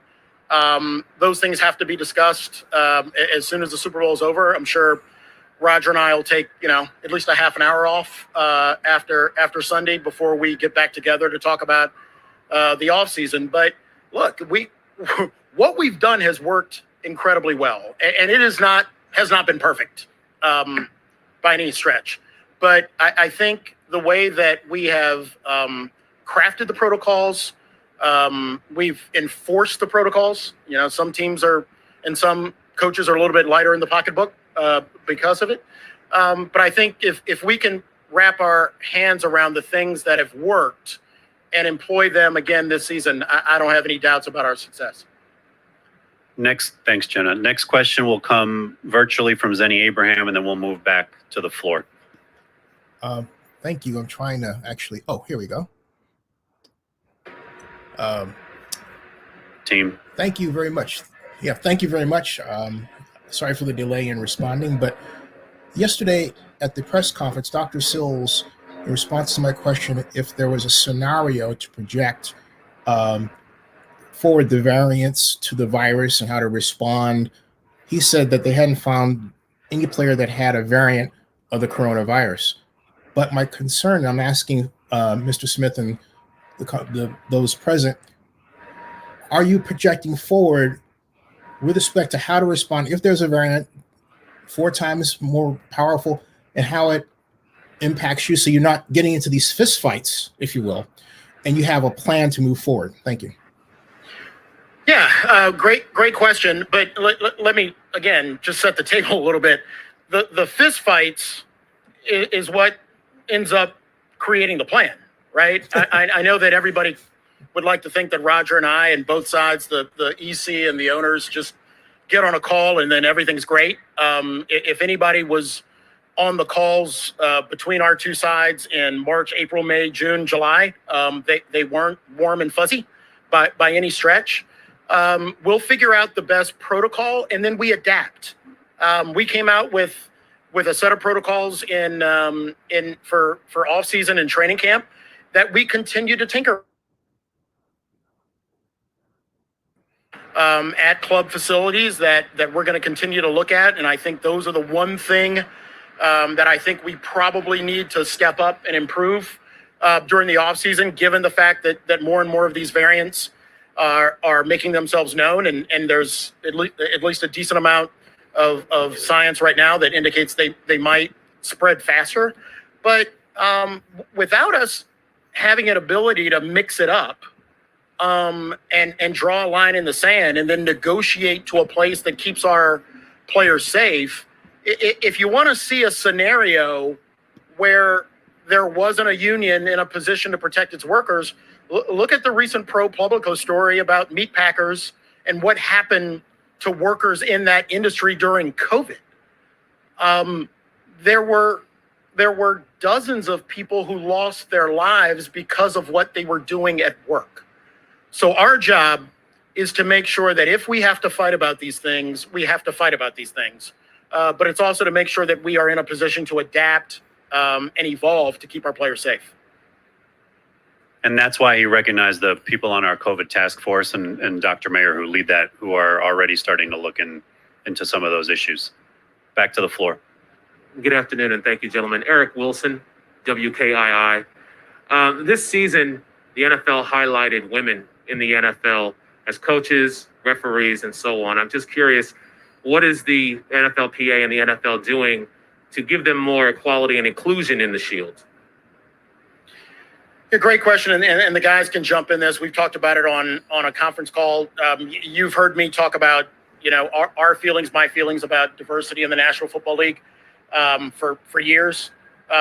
The league has asked us to talk with them, assist them in improving diversity and inclusion in the National Football League. With that, there have been some incredible strides this year.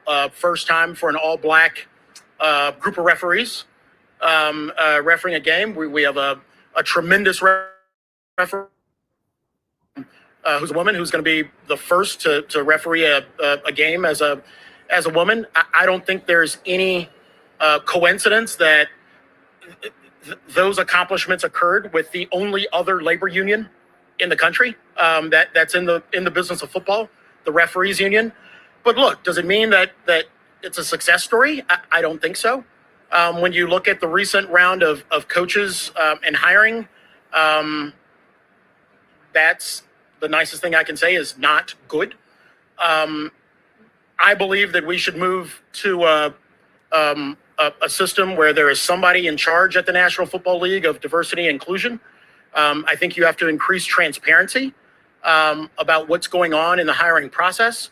I think you have to increase accountability where we actually use metrics to find out how well we're doing on the field with head coaches, with assistant coaches, with team front offices, with league front offices, and with NFL ownership. And I think you have to decrease the barriers that have existed for other people in this business to unionize. The state of cheerleaders in the National Football League is, again, I think something that nobody in the league should be proud of. When a group of women are still working for the most part for less than minimum wage in a business that generates in excess of, well, except for COVID this year, would have been what, $14 billion? Should we be doing a better job there? Of course we should. But all of that doesn't happen by just simply deciding that we want to have X goal 2 years, 3 years, 4 years from now. Those things don't work. What works is if you have something in place that assures accountability and transparency. And we have one, and it's called the NFL Players Association. And the referees have one, and it's called the NFL Referees Association. So if we want to make a real commitment to change, let's make a real commitment for the processes to accomplish change. Hey, D, George, thank you.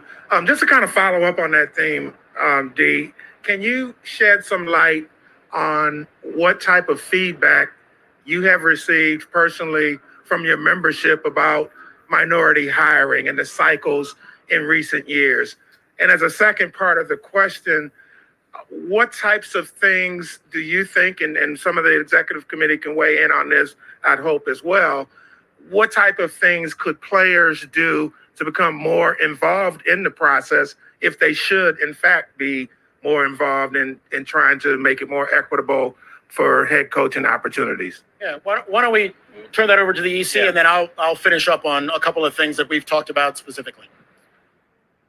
Anybody want to jump in, Mike T? Yeah, I mean, I'll just go first because I know some other guys probably want to touch on it. But I'll say this. I mean, I think, one, a lot of players have been, using their voices and using their platforms to, speak on this issue.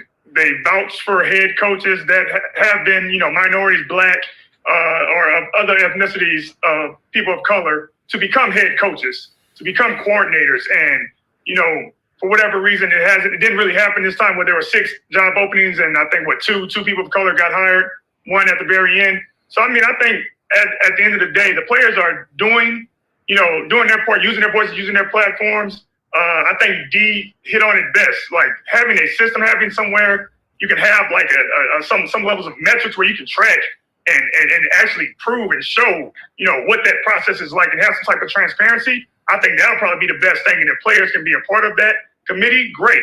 But other than that, using your voices, using your platform as players, that's what we can do. And just hopefully keep fighting for some type of metric system that can keep track of that. Anybody else want to weigh in on the EC?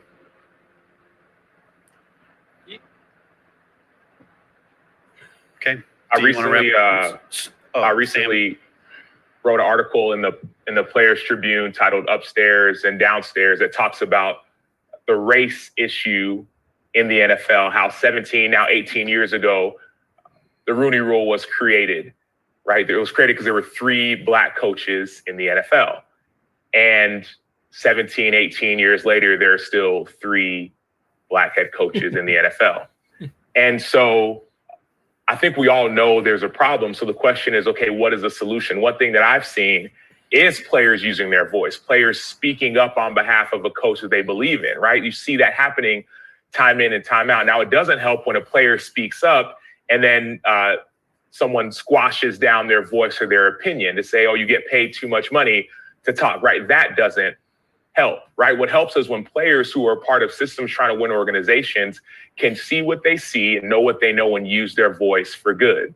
I think about some of the task forces and also some of the committees that have been put in place in ownership to try and address some of these issues, right? You have this, the owners have a committee that addresses this. Well, out of that committee, I believe there's 10 people on that committee and 8 or 9 are old white men, right? Talking about diversity. So I believe that's an issue.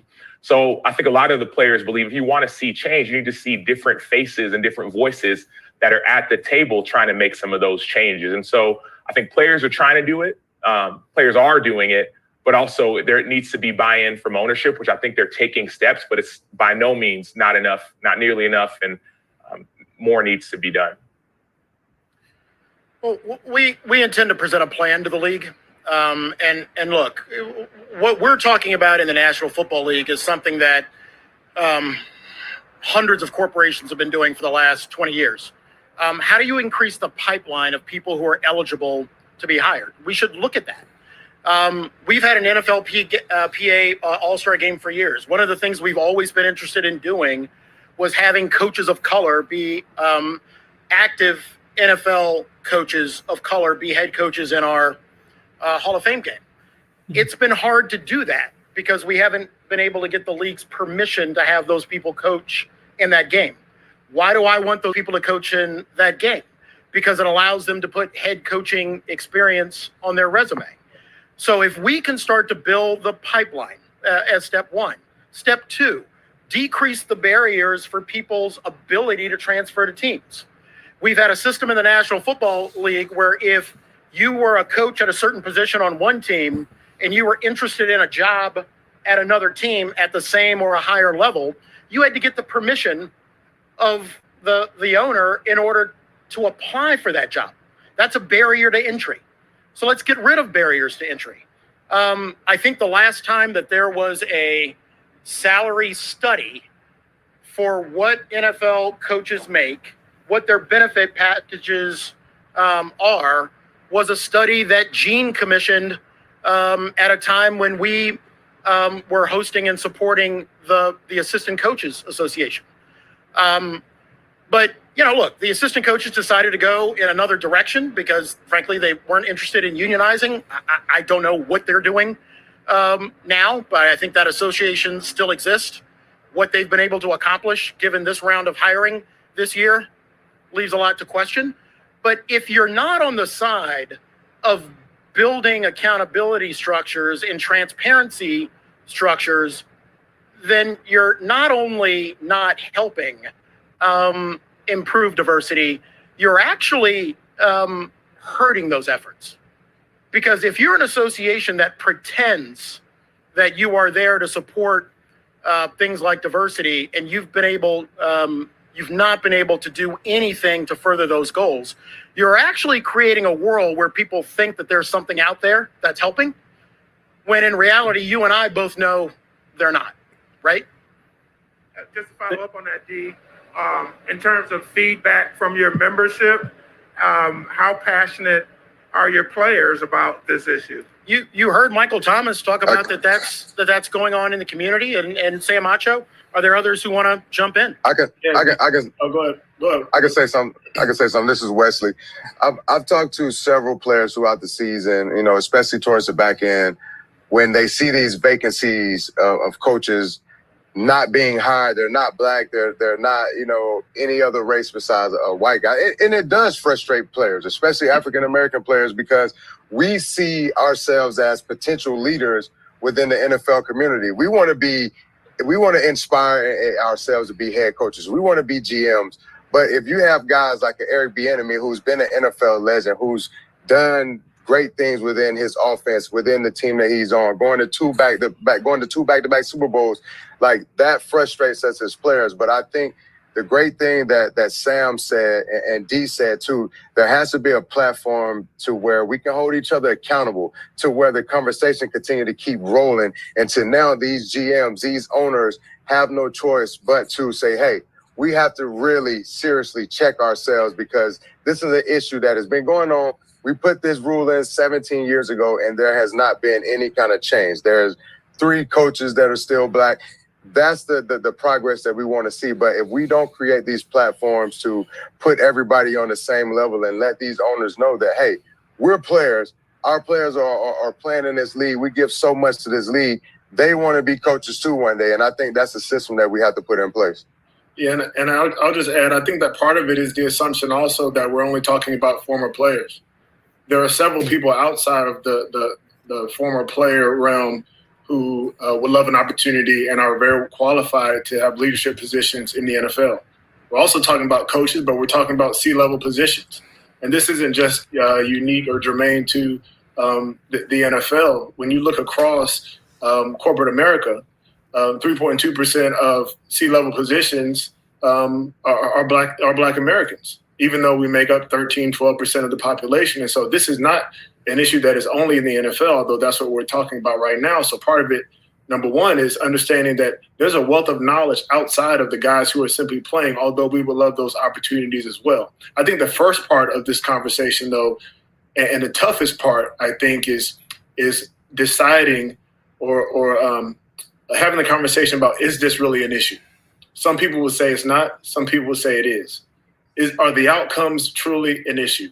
Is there something nefarious going on? Is there nepotism going on? Are all these things even true? If we can't come to an understanding about that, then we have a long way to go. Secondly, when it comes to equity, we're not simply talking about an equal outcome. It is about an equal opportunity to have an outcome. That's the frustrating part. That's what you hear from so many people. Men don't feel like they have an equal opportunity. And so it's going to take, yes, it's going to take accountability. It's going to take strategy. It's going to take doing something outside of the norm. But quite frankly, it's going to take intentional action from those in power. It's going to take ownership saying, you know what, this is going to be a priority for me. I'm going to do something that maybe my colleagues don't think is right, but I'm going to give this opportunity to someone I know is qualified. And in that way, you start to create other pipelines. If that doesn't happen, we'll keep coming back here having the same conversation over and over again. It's going to take players, of course. It's going to take us on the outside saying, you know, these are candidates that we see in the game and outside the game that we know are qualified to be head coaches. Let's rally behind them. Let's plan. Let's almost like politics. Let's campaign for them. But it's also going to take, the way the structure of the NFL is, going to take ownership to say, this is something important. I'm going to actively get out of my comfort zone and do this, not with someone who's not qualified, but with someone I know who is, but may not be in my pipeline, in my circle. I'm going to give them this opportunity because I know generations after that person need this to happen in order for them to have an opportunity as well. And to the point of nepotism and cronyism, just to follow up on Ben's point, owners are the ones who decide who's hired and who's fired. And so we could come up with as many systems and consequences as we want, but an individual owner, there's 31 of them, are the ones that have to decide, as Ben said, this coach, whether he's black, yes, he may be black, but he's qualified. You know what I mean? It's not this, like, owners have to make those decisions. There's a guy, Champ Kelly.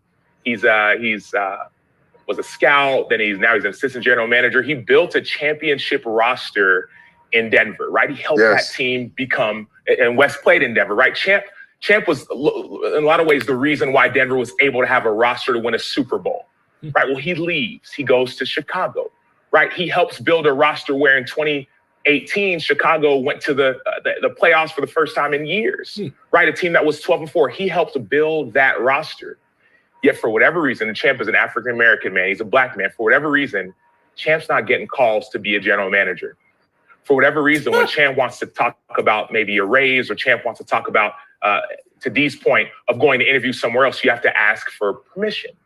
And Champ's not the only one. We've had players. So the question about, what do players think? Players have had conversations with people in management, people on the C-level, people who are scouts, who are general manager candidates, people who are coaches, people who are work as DPEs, director of player engagement, saying, "Man, we don't have a voice. Like, can you please help us? Use your voice, help us." And that's why you're seeing players use their voice. But at the end of the day, we can talk all we want. 31 owners would have to make that decision. 30 of them are of one, race, if you will. And we have to kind of change that conversation. Thanks. Lots of passions there. Thanks, Jarrett. We're going to do one virtual question, move to Lindsay, take a couple of other virtual questions before we do our Alan Page presentation. So, Darren Smith. Thank you very much, Demorse. It's always good to see and talk to you. Jared Bill kind of stole my thunder some, but I do want to ask you, because we look at the situation that's taking place with Deshaun Watson with the Houston Texans, and we talk about former players that are speaking up and wanting some of these coaches, coordinators having the opportunity. What is your opinion, I guess, of players who, when there are openings such as that speak up and look, I'm someone who grew up in, with protesting, but would you advise or would you support players who decided to protest against their own bosses or organizations to make sure that, someone such as Eric Bieniemy or Todd Bowles or Byron Leftwich got a chance to not only interview, but have a fair chance at being named the head coach of their particular squad? Yeah, there's never going to be a day when I don't urge our players, urge our members as men to use their voices and step up for what's right, regardless of what happens. You look at that famous picture of Muhammad Ali at the Cleveland Summit. Who was there? There were basketball players, but there were a lot of football players who risked their careers at a time to support a man who chose to exercise his religious freedom not to go fight in the Vietnam War. So under what scenario can I look at Walter Beach in the face, or remember my friend Bobby Mitchell, or look at Jim Brown in the face, and look at the risk that they took to stand up and say what's right, and not, on the other hand, turn to a group of players in 2021 and exhort them to use their voice for what's right about social justice or hiring. There is a thread that runs through all of it, and our job is to simply embrace the history that we have. Lindsay. Hi, Dee, and to the executive committee as well. I believe you guys have started having discussions with the NFL about what revenues has looked like this year, what the salary cap might look like for 2021. At this point, do you believe it will be at that $175 million floor? Could it be higher than that? And there will be losses. So what is that going to mean for your players, and what concerns maybe do the players have about what 2021 will look like for the free agent market when there is a significant drop? Let me work backwards a little bit.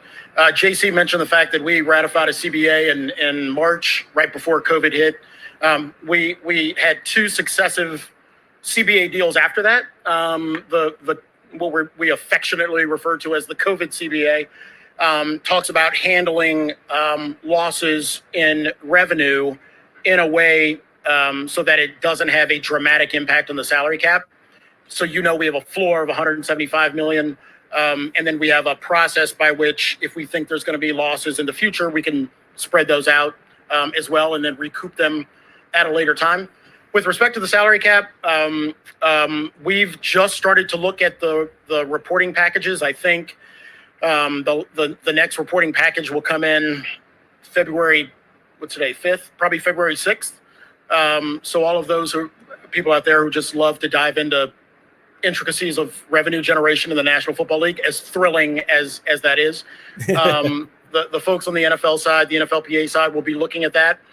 We do have a $175 million floor. Do I think we will be above the floor? I think there's a decent chance that we could be above the floor. But I'm not going to speculate anymore about the actual salary cap until after we've taken a good look at the reporting packages. And JC, you want to talk a little bit about free agency, the second part of that question? Yeah, I think that's going to be an important part for us to work with our agent community as well, and make sure we can help them in a really unique off season. Again, this is not normal. We were put in this position through these negotiations, understanding we were going to have such a significant loss, and our salary cap is based off projections and revenue. And when you have a season which there was limited fans at best at stadiums, there's going to be a significant decline, and that's why we have those negotiations to spread those losses over multiple years in order to protect players and not let one group of players take the complete brunt of that loss. And now we will work with our agent community to help them work for our players and getting them compensated fairly. Thanks very much. We're getting close to the end. We do have one really important announcement here to close out our Super Bowl press conference. Dee, go ahead. Every year we have an opportunity to award the NFLPA's highest honor. We named that highest honor after a former player named Alan Page. Alan was a tremendous NFL player, but again, closer to my heart, he was a tremendous supporter of the union. He served on the first executive committee while he was playing. He ended up obviously being inducted into the NFL Hall of Fame. But before that, he was an accomplished judge in Minnesota, served 23 years on the Minnesota Supreme Court, established the Alan Page Education Foundation, and is also a recipient of the Presidential Medal of Freedom. This year, we were going to give that highest honor, the NFL PA Alan Page Community Award, to a shining example of what it means for our athletes and for our men to use your platform for good, but also to achieve change. This year's recipient is named Hayden Hurst from the Atlanta Falcons. In December, Hayden opened up to the world about his struggle with depression and attempted suicide. As a result, he created a safe place for millions of people who also battle mental health, inspiring everyone to continue this dialogue, but equally important, to build structures and support networks for those who suffer. In the 2 months since then, more than $150,000 has been raised by the Hayden Hurst Family Foundation, which builds awareness of mental health issues among children and adolescents by funding mental health services and programs in schools. This funding has supported more than 270 teachers, 5,500 students, and 8,100 parents through a social and emotional training program for kids in kindergarten through 8th grade. It's called In Focus. By having the courage to say that it's okay to not be okay, Hayden has demonstrated not only a sense of personal struggle, personal survival, and personal triumph, but he's incredibly promoted a sense of success for millions of kids who look up to our athletes as heroes. So on behalf of the NFLPA, Alan Page, the former winners of the Community Service Award, I'm honored to present the 2021 NFLPA Alan Page Award to Hayden Hurst of the Atlanta Falcons. Hayden. Thank you. What an honor. You know, I'm totally humbled to be the 2021 recipient of the Alan Page Community Award. 5 years ago, from where I was, where I'm at now, I really have to pinch myself. It's been such a wild ride, but to be in this position to help people and to give back is just remarkable. The money that we're going to receive from this award is going to help change so many lives and impact so many lives, and it's going to save lives. So thank you for that. Thank you to the NFLPA, to everyone who voted, to my mom, to my dad, and to my sister. Without them, there would be no Hayden Hurst Family Foundation. And without them, I don't know if I'd still be here. So thank you. And I would be remiss if I did not introduce the brains behind the whole operation, the COO of the Hayden Hurst Family Foundation, and my loving mother, Kathy Hurst.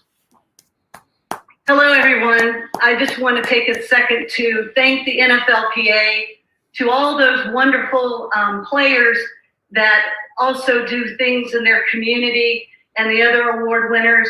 Thank you so much for what you're doing. It's making a difference because people now are talking about their mental wellness and they're not afraid to speak out about it. And this money is going to do so much for us in our foundation and helping more young people realize it's okay not to be okay and to talk to somebody, because we're losing too many young people to suicide. So I want to thank everyone again for this tremendous honor to Mr. Page and the NFL. Thank you so much. Thank you. Thank you very very much. You have a tremendous son, and every now and then it's great to be reminded that these guys who are on the field are always somebody's little boy, right? So thank you very much. Yes, sir. Thank you. I'm going to go call my mother. I know what you're going to do. Thank you very much, Thanks, everybody. Thank you. Thank you, guys.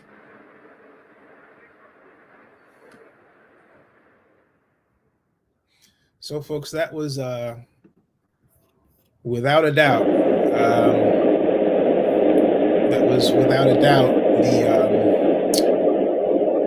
most engaging, 2 hours and 4 minutes this week.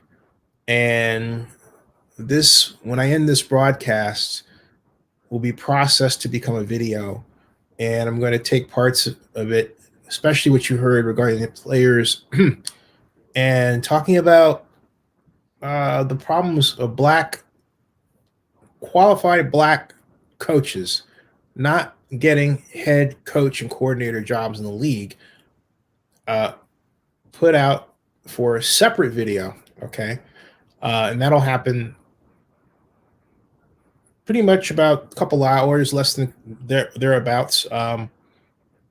And got to be mindful of the schedule, that both personal and otherwise. But that's it in terms of what else is coming up with respect to the league. That's it on Zennie62 Media, because that's it for what the NFL is providing right now. And when I say for what the NFL is providing, I don't mean to put a pejorative spin on that. No. This has been a fantastic setup that has worked extremely well. Tomorrow at 1 o'clock, we'll have the NFL Network analysts and media availability. That'll be the only thing. That's at 1 o'clock tomorrow Eastern.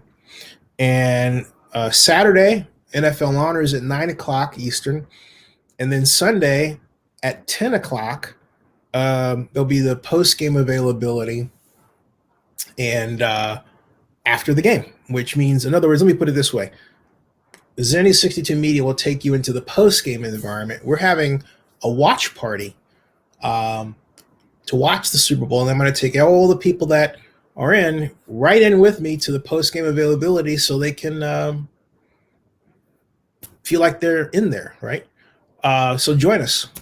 And then Monday, February 8th at 8 a.m. Eastern. That's early.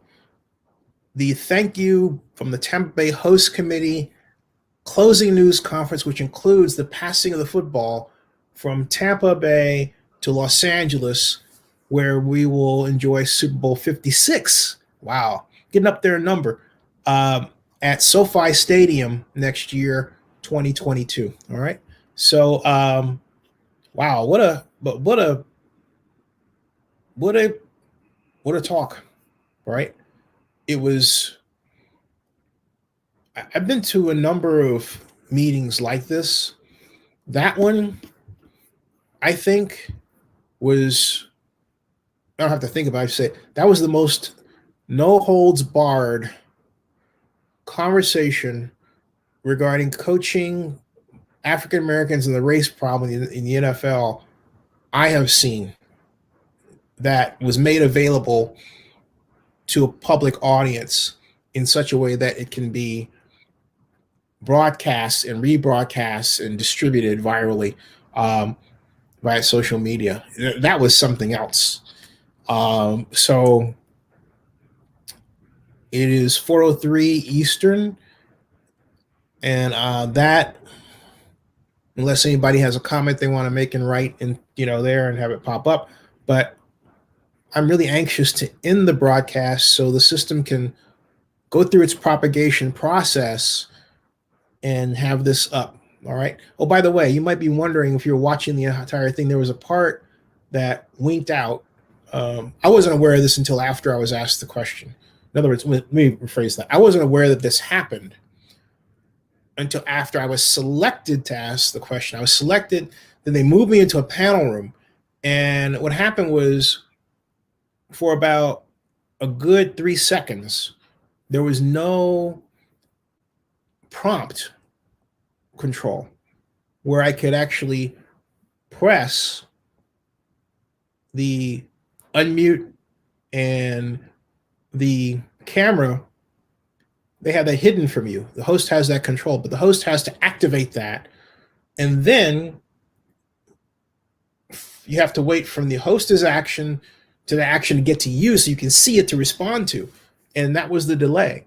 But in all that, what happened also, I think you all got a dark screen over there. In other words, when I it was like, it looked like this, right? Okay. And I didn't realize that until just a little bit after I presented the question. They were going through the answers, and D. Smith was talking. I thought, oh, wait a minute, let me check. And then I shifted back to D. Smith. I caught part of it. So, dang it, I don't have a copy of myself, I don't think. But maybe. But it wasn't by far the most important aspect of the event. I think the most important aspect of the event was a conversation about race. And clearly, something needs to be done. It's just sticking out there too much. But you have two problems. You have the virus, and see, my take is that the league doesn't have a handle on what to do next right now. And if I were running their task force, or if I have not running it, well, yeah, I would. If I had a planning role, I would set up a war room. I would set up a real war room and a room that's virtual. And this goes back to Hans Blumenfeld was a legendary planner in Toronto. He had a war room set up. He was the head of director of planning. This goes back to the mid 60s. He had and you say, how do I know this? Well, I read his book, and I was born in 62. I was aware of Hans Blumenfeld in 1967. At any rate, Hans had this plan, this layout. He had these different boards. This is before the computer and everything else. And he had these boards for different streets and roads and all of these different maps and different plans. And it was a way of being able to respond to different needs and occurrences in the city, different infrastructure needs, and so on. It was quite advanced for its time and quite applicable to a computer generation. But it's also quite applicable to any kind of situation with respect to planning that you can think of, right? Even today.